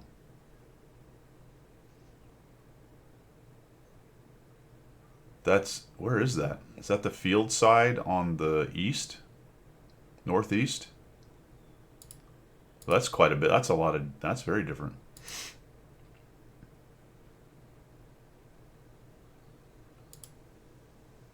Yeah, there's a bridge across here. So, Ensk definitely changed. Then we got Airfield. Now, see, Airfield, I mean, I think that's probably going to change the way Ensk is played a bit for sure. You know, Ensk was a place where it was so small, it was very difficult to cap it out. So it almost always came down to everyone dying on one side before there was a win to be had. And even if they did cap, you could usually get back. Now that it's bigger, it's going to be potentially more susceptible to cap wins than it was. Airfield, though, is... look at this. This is not even the same map. This is where the big hill in the middle was. The hill's been stomped down into oblivion, so there's no more big hill in the middle. And then this south piece is now useful. Well, not useful. Usable, let's call it that. Whether it's useful or not is another question. So they've widened that out. This brawl area is totally changed up here. There's a castle now. I guess the middle hill is sort of there with the castle-ish thing. But that does look pretty close to this cap. The other cap, I think, is there-ish. Maybe there. All right, there's the... So there's no more hill. It doesn't look like the caps are on hills anymore. Got a castle. We got these openings. The great big unusable field of the airfield. Well, there are some bushes off over here. There's the other cap. Hold down spots maybe there. This thing.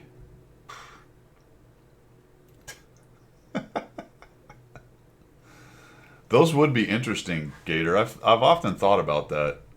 15v15 on grand battle maps. That would take some time to find people and figure it out, man. That would be pretty wild. You could reposition quite a bit in that situation. There's a big Boat. They love their boats crashed into the ground, don't they?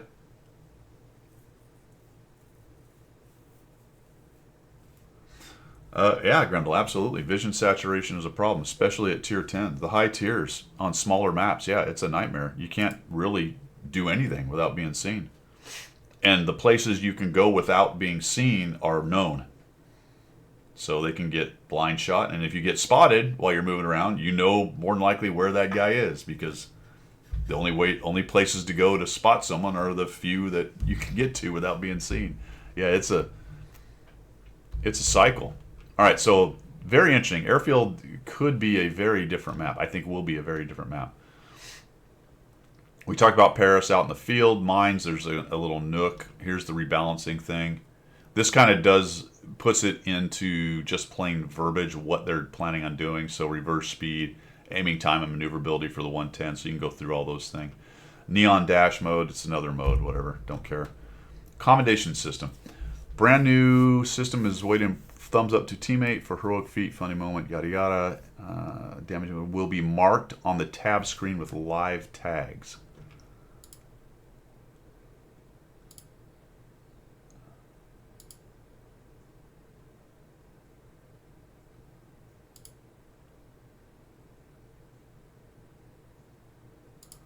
It's hard to tell what's going on here. You can command teammates in battle via the team panels. Commend, not command. Commend. Pronunciation matters. Commend. By right-clicking on the team. Okay. If player commends you, you'll be informed the bottom left of the crosshair and prompted to commend them back during the game. This stuff is going to pop up in the middle of the game. What?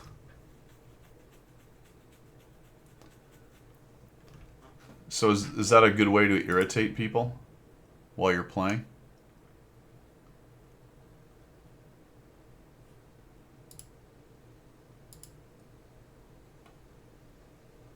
Okay. Huh. This appears to be during the countdown, though. So, naturally, they don't show it while the game's going on. There we go.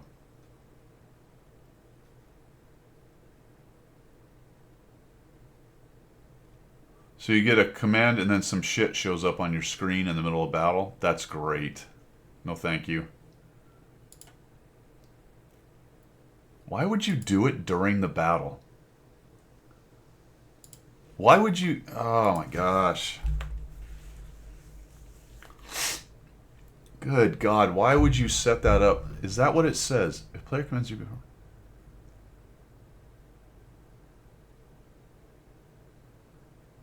Commend teammates in battle via the team. That is so stupid. Because what we want is people who are already task saturated trying to futz around with their UI to commend somebody in the middle of a match.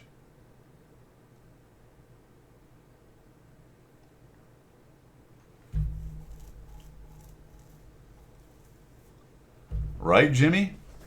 First of all, you've now given them something else to look at, which is some players you do not need to give them any more, shiny things to look at. They're being all they can be to play the game.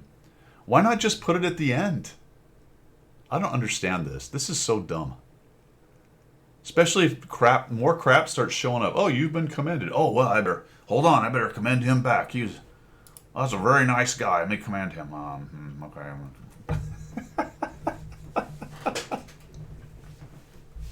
Fall back from there. Dude, that's my least favorite one, Wayne.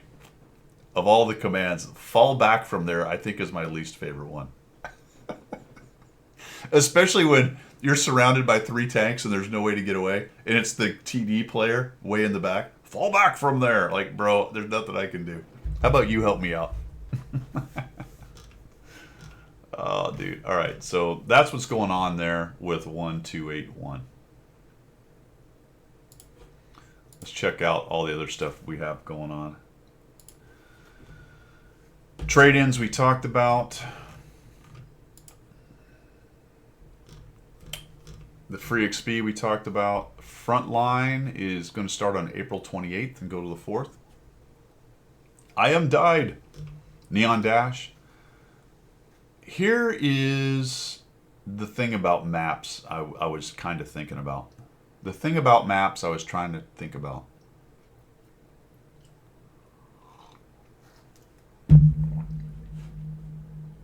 Maps. Fun, good, balanced. Are they necessarily the same thing? I wouldn't say exactly. I think maybe you want all 3 of those elements in it. But just because a map is balanced doesn't mean it's fun. And I present to you Airfield. Who likes Airfield? None of these stats say whether a map is necessarily popular. I don't really like Airfield. I don't know if I don't hate it, but I don't care for it. If I get Airfield, I don't go, ooh, I like this map. Let's see, let's have fun. I go, there's very limited places to play on it. That's my initial thought on it is it's just hard to play on. There's not a lot of places to go. It's kind of the same thing every time. There's no way to be particularly clever on it. So I don't find it to be that fun. Now, is it balanced? Yeah, as far as maps go in the game, it's one of the closer balanced ones. So why is it getting changed? There are clearly maps that are more imbalanced, but they might not be as hated. Is Wargaming using popularity for a map as a gauge for messing with it? I don't know. They never tell you what they're doing. And how would they necessarily know whether it was popular or not? Another thing about this map I found interesting, because they kind of break it down on this article, but it does have one of the top 3 longest battle durations.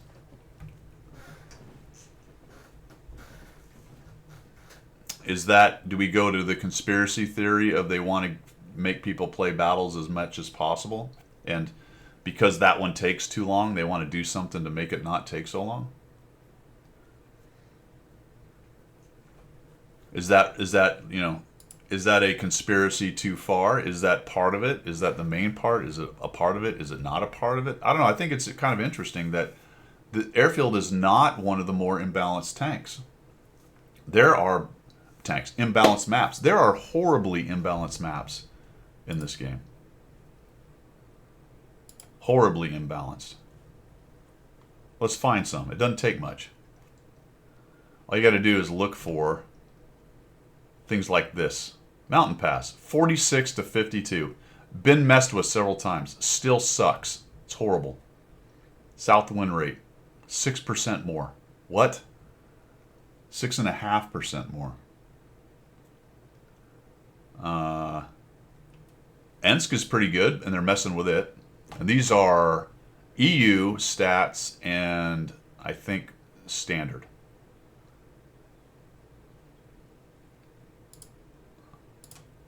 Oh, we actually have a duration thing. That's pretty cool.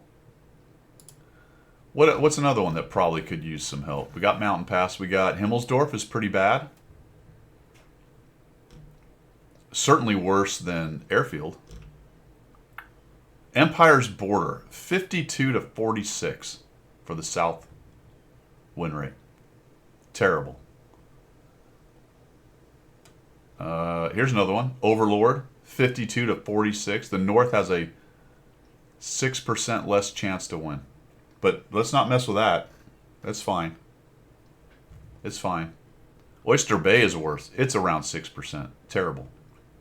Fisherman's Bay, terrible. Also, they messed with that. Didn't help. Mountain Pass we talked about. Tundra's terrible. Not as bad as some. Certainly much worse than Airfield. Somehow on Malinovka, everyone loses. Everyone loses on Malinovka. I never really thought about it on Malinovka because I like scouts and I like Malinovka, but it is true. I do prefer the north spawn if I'm going to do Malinovka. Yeah, it's the draws thing, absolutely. Yep, Wayne's right there. It's the draws thing.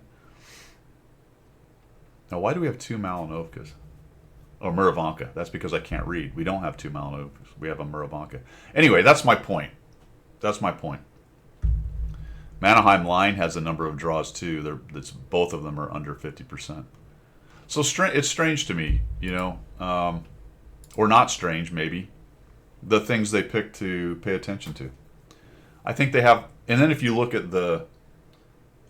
at encounter and assault defense, there's a couple maps that are even worse than that in differences. So why are those maps not being looked at?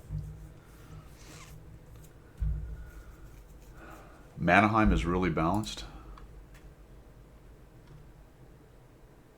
Oh, yeah, 100%. I'm not complaining about the balance on that. I'm just laughing at the draw thing. That doesn't bother me. The draw thing, that's I actually kind of like Mannerheim Line. If I see Mannerheim Line, I don't get immediately bummed. I will say this about Mannerheim Line, though. It's fairly static also, to me. Siegfried is near perfection. Yeah. Yeah, there you go. But what's interesting about that, though, Cliffy, that is one of the more mirror-imaged maps in the game. I mean, there you go.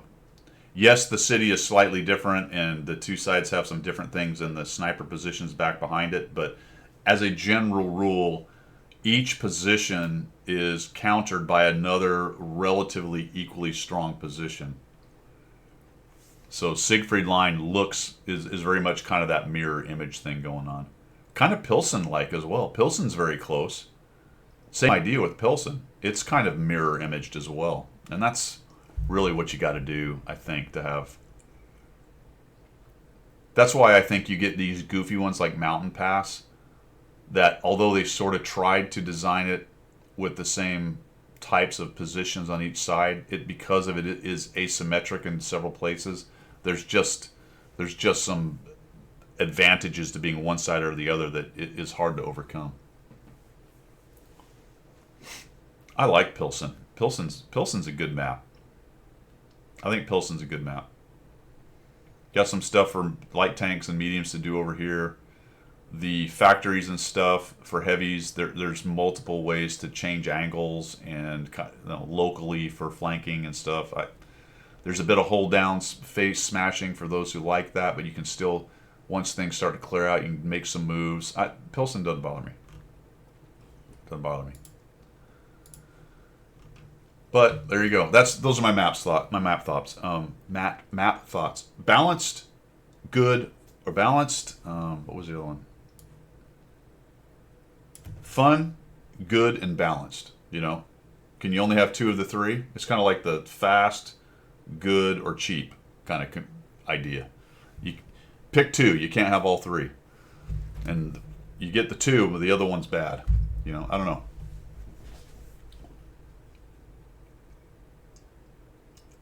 The North Hill. What did I do? The North Hill on Pilsen. Did I play the North Hill? North Hill. I never go up there. Are you talking about all the way in the back?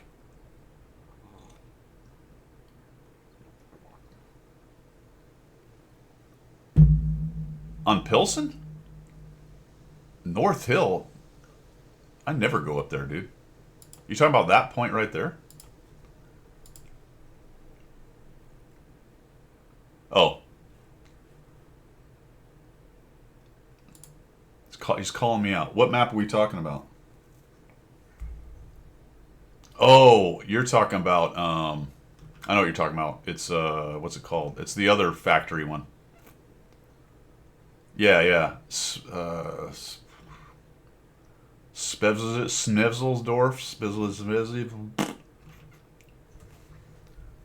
Where is that dumb thing? Studzianski, that's the one. Let's see that. Studzianski. There it is. Studzianski is actually even. So what he's talking about is that hill right there. Yeah, I do go up there quite a bit. That's usually my initial move. I don't go down here because I never know if I'm going to get supported, and it's too easy to get pushed by the other team. So I let this develop before I go screwing around down here. Every time I take my Mana Core to try to come down here, I don't get support and I get caught out. So this doesn't work for me early on.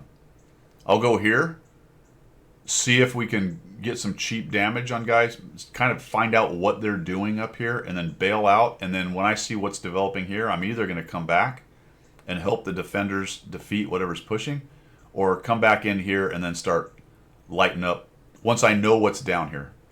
But yeah, I'm rarely going to go down here in my scout and get fucked over by teams who won't support me.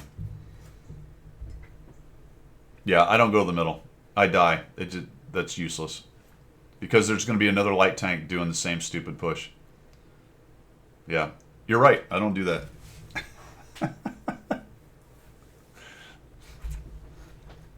I should run out in the middle and stop and say, yeah.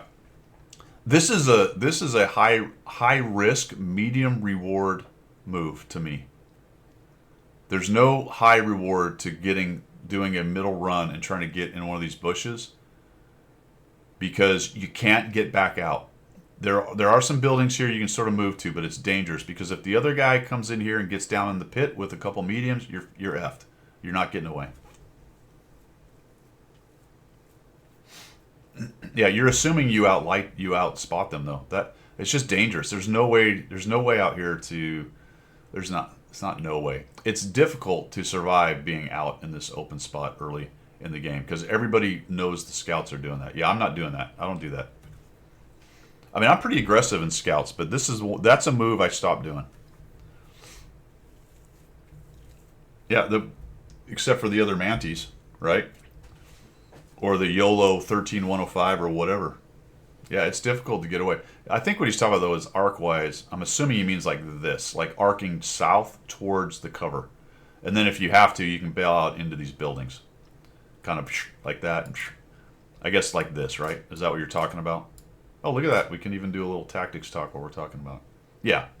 Yep. Now, it's true because if you're going to spawn here and you're quick up and over that hill, do this, and as long kind of arcing, and as long as you don't get lit, then you're going here. I'm assuming what you're talking about. Kind of like this thing. This is a cool little capability here. Can I clear this out? No, because I got a freaking ad in the way. I can change. Oh, that just gets rid of it. I bet there's a way to... Yeah, there's the stuff, but I can't get it because the stupid ad's in my way. Thanks, ad. How do I get rid of this stupid thing? No, I don't want you, dumb ad. Look at this. That's awesome. That thing is right in the way. What if I do this? Ah, there we go. Hold on. I can be smarter than it, just barely. Looks like you can't erase, though. Can you erase? I can do... Woo! This is actually pretty cool. But how do I get rid of... There's no erase capability. It's just a very simple drawing tool. At least from what I can tell. I don't see an eraser. That would be nice if there was one, though. It's too bad. There doesn't seem to be a way to clear it. I guess if you have an account, there's probably some more capability, yeah? Or if you log in. All right, cool. That's a nice little capability on that. I like that. Just John Madden it. You can come in here and run block and boom. John Madden, rest in peace. He died, right? Here's yeah, the ganglions. Right. I used to have a drawing tool, Epic Pen. I think I might still have it. I don't know if I deleted it, but that's a really good tool, Epic Pen. Is that what that is right there? Yeah, I do still have it. But the problem with Epic Pen is I don't think it shows up on the screen. It also doesn't work right now. Oh no, there it is. I do have it. Okay, hold on. Let's go update available. I don't want that. Let's go.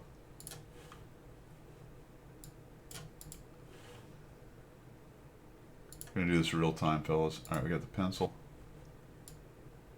Yeah, see, I'm drawing on my screen, but you can't see it. I haven't been able to figure that out on the overlay on how to make the Epic Pen show up on the screen. I think because I'm having OBS show the window of the program and not the screen. I think if I did show screen, but then that doesn't allow me to move windows around. So there's some logistics stuff with Epic Pen that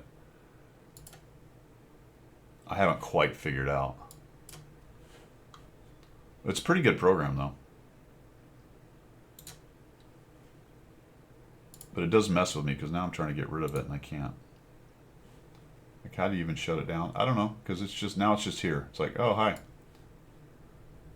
You can't get rid of me. Anyway, there you go. All this stuff I'm doing, you have no idea, because you can't see it. Look at this. We talked about this. This answers some questions, I think, that we kind of knew. Some speculation that I had. So apparently, oh, this is the Watt Replays piece. Watt Replays, they stopped supporting. Apparently, according to these guys, Lesta has acquired the RU section of Watt Replays. So no word about whether the other sections, probably not, but it looks like they're going to use that for their replays. So still not usable for us for Watt Replays. I mean, it is, but it's not supported anymore. There are some changes to Fjords. We'll talk about the Lesta thing in just a minute. So Fjords is getting some changes.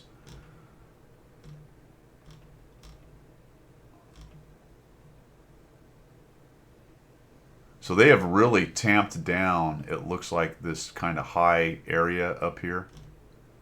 Very much open it up. Oh, good. We got another arch. Good. We need arches. Those are good. Is that like a dam or is it a waterfall? What is that up there? Waterfall. Okay. Looks like a waterfall up in the background there.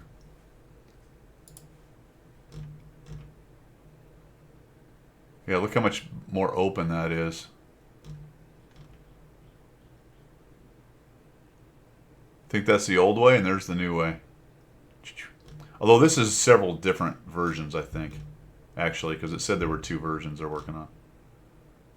So I think they're kind of doing that. Is it the northwest, I think, where the big hill is and all that?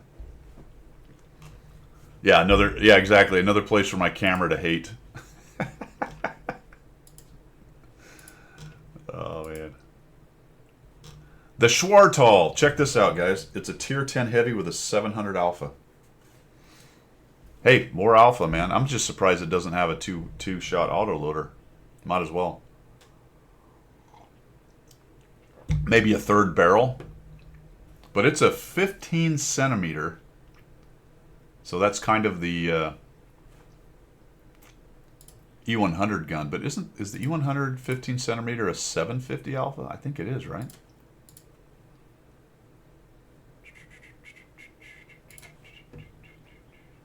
I have the small gun on it. Let's see here.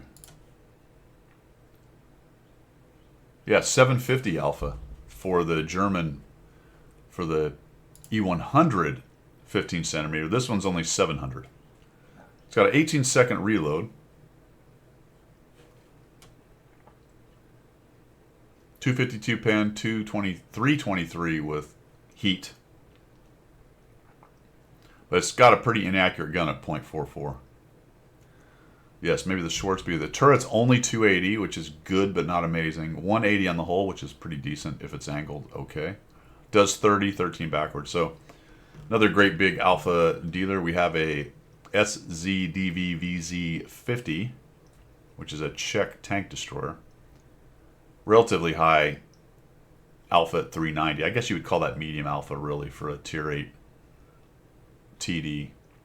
Does it reload pretty quickly? It does at 8.4. So you're chucking 390 down range pretty quickly with this if you consider the Russian 390s are at like 12 seconds and so, or so, 10, 12 seconds. It's got a gun cooling thing, I believe. Yeah, it's got water cooling. Of course it does. 252 pen standard, 294, a little bit anemic at tier 8. It's firing pretty quickly though, so you're gonna balance that a bit with struggling to pen at times. -8 gun depression is pretty good. 38, decently mobile. What's the armor look like? 165, that's going to be the occasional bounce kind of armor. So sort of one of the, I don't know what they call them, support TD or whatever. Flexible, something like that. We've also got the Versknergeragix, don't know, some French word I can't pronounce. Tier 9 medium tank with engine mode switching. So I guess it has turbo? Sure. The Sentinel. It's a French tier 9 heavy tank. So we got 2 French tanks coming out. 2 shell drum auto loader. Gator, it's hard for me to tell. I have been playing the Type 63 in the Hunter Battle Challenge. I don't notice it. Maybe you have to be a little better than me and understand, you know, when it kicks off and use that to your advantage. I don't know how you do that. That doesn't mean that it's not possible. Maybe I'm missing something. You know, should you wait for the cooling to happen before you shoot, all else being equal, to get that more accuracy? That's kind of the thing, Kedge. You say if you need it. I'm like, well, I don't know what that means. Right. I suppose if you're careful and you're looking at sniping shots and you pay attention to the accuracy thing kicking off, you are increasing your ability to hit. Have I been able to put that into my gameplay? No. I just don't think about it. Maybe if I play it enough, it'll start coming into my cross-check and I might start noticing it, but right at this moment, I don't notice it. See, that's the thing. The game is played around putting shots down range. You know, you want to pick good shots. You don't want to just blap at everything. But you're trying to get shots off as soon as you can. And sometimes that's the available shot. So even though if you waited 2 seconds, you'd have a more accurate gun, the guy's going to be gone, so you got to take the shot at that point. So it's an interesting mechanic. It certainly helps when it kicks off and you're more accurate. I have a hard time actually putting it into the game. What's up, Madam Yorktown? How you doing? So there is that. Chaffee camouflage. Type signal, as I said before, I like the 57 and 68. Generally don't wait for cooldown. Yeah.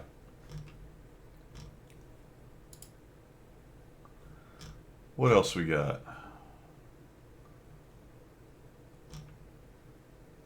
5356 Wojek.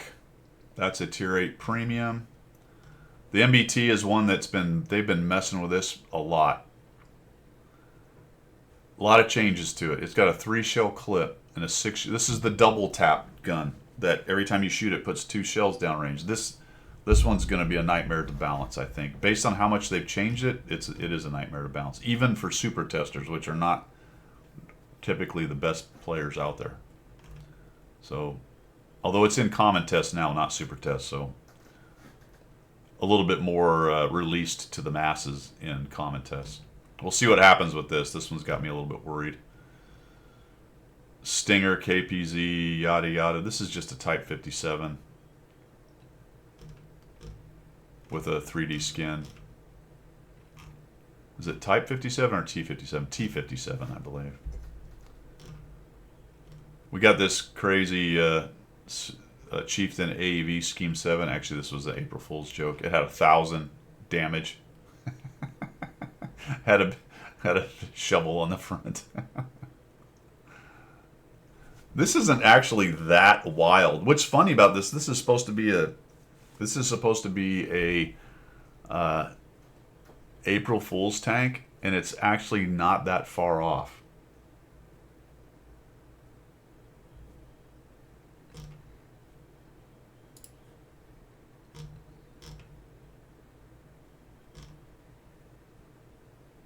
Okay, here's the changes. What I want to get to is an article here. Last thing for today. Maybe we've already passed it. Guess we've already passed it. Must have been contained in that article that I already looked at that was about the...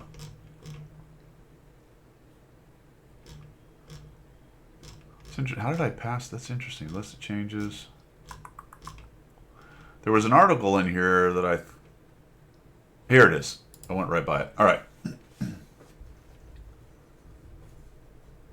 History Masters. Nice, man. Good on him. Good on him.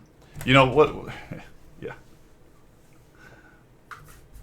Somebody gave him a history. The guy already had a History Masters. From what I could tell, he knows more than most, probably knows more than most doctorates out there, and certainly in tank history. But, yeah. Congrats to him, though. He kissed the ring. Awesome. Insight into the process behind Wargaming Leicester split. We talked about this multiple times in the past. Like, hey, how split are they? Well, it turns out that it did take them a while. And it wasn't really finalized until August, September of 2023. And some of it went on. You could see that. It was very obvious, right? The same tanks were being released at the same time.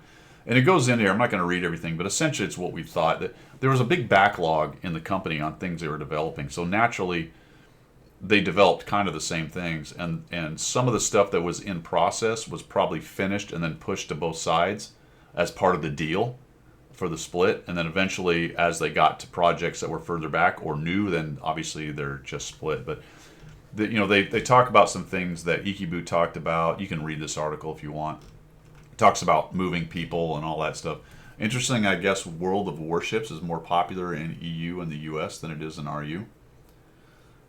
So they've split all that stuff. I just always found it interesting because they virtue signaled about this big split and how it's supporting, you know, the situation and all that stuff. But meanwhile, business-wise and lawyer-wise, it's not that easy. It takes a little bit of time. But that's just common sense, you know. 4 tankers called the Patriot the Trump tank or something. That's right. The F-47, baby. The F-47. What do they call it? I think they called it the Voodoo 2. That was an interesting choice for me. Because the Voodoo is kind of a...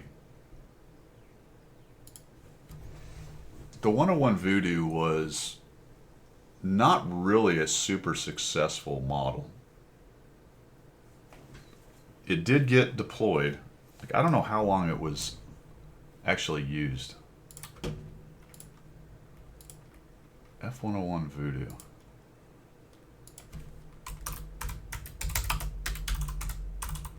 Also, why do you keep using the same names?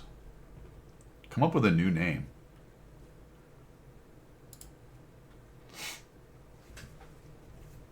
I don't know if the Voodoo ever saw combat, to be honest.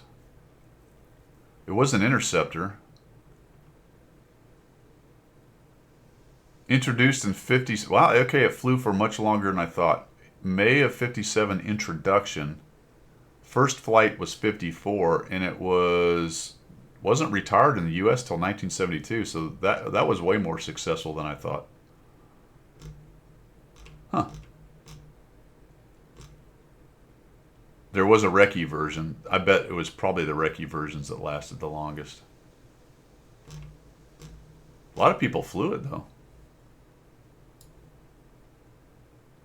USAF, the ROCAF, so the Koreans. Air National Guard in Canada. Canada flew them, too. Canada retired them the last in 84. A cool-looking airplane, though. It was definitely one of the kind of cooler, in my opinion, it was one of the cooler Century Series airplanes, looks-wise. Looks like it carried the Genie, the nuke missile, which is wild. What a wild missile. It was instrumental during the Cuban, the RF-101 was the recce bird that was taking the pictures during the Cuban Missile Crisis. Did not know that. And it saw extensive service during the Vietnam War. Really? I guess the recce version of it then.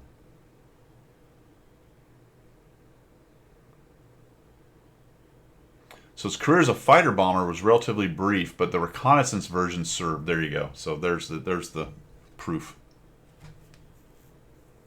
Chieftain AV is already on console. All right.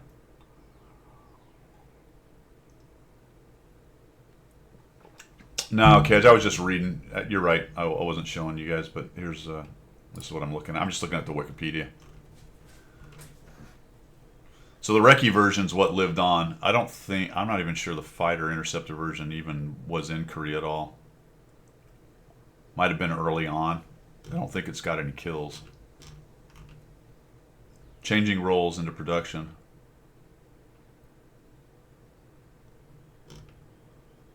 Cool. Yeah, it looks like mostly it's the RFs, the recce version. So it was pretty good at going fast. That's kind of what it did. It kind of hauled the mail. Awesome. Not a pound for air to ground YouTube channel. Love the early jet. Yeah. F-15C, not a pound for air to ground. Absolutely. The last active duty F-15C sortie or flight happened relatively recently at Kadena. So the Guard still has them, and it's all going to be replaced by EXs. My understanding is Kadena's going to get the EX, the active duty unit's going to get EX. So there is some purchase for active duty, but pretty cool. Boeing will run 3 years behind Ocusta. Yep. Well, guys, I got to get going. It's been fantastic doing coffee talk with you. I got to do some videos today and get ready for the next week. We'll definitely see you guys. Like I said, pour one out for Deadhead and the family, all that kind of stuff. Appreciate you guys coming by. Let's go find somebody to raid here.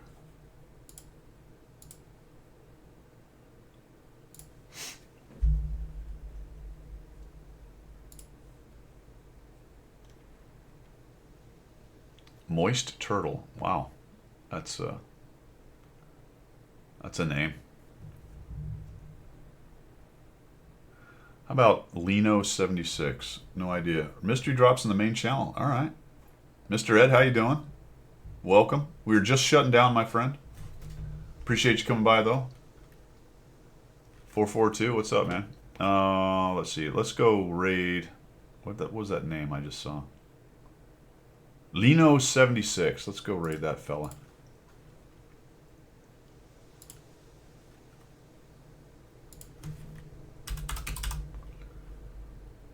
There he is. Shut my stream up when you end sometime. Yeah, Zimbo, do that. Feel free. Start up the stream right as we're ending, and I'll send everyone your way for sure. Yeah, Sunday, Mr. Ed, we just hang out and talk about World of Tanks. Starts at 7 Central Time, U.S. Do it for about 2 hours. But I'm going to head out, get my Sunday going. You guys have a fantastic time. Say hi to Lino76, and we will see ya.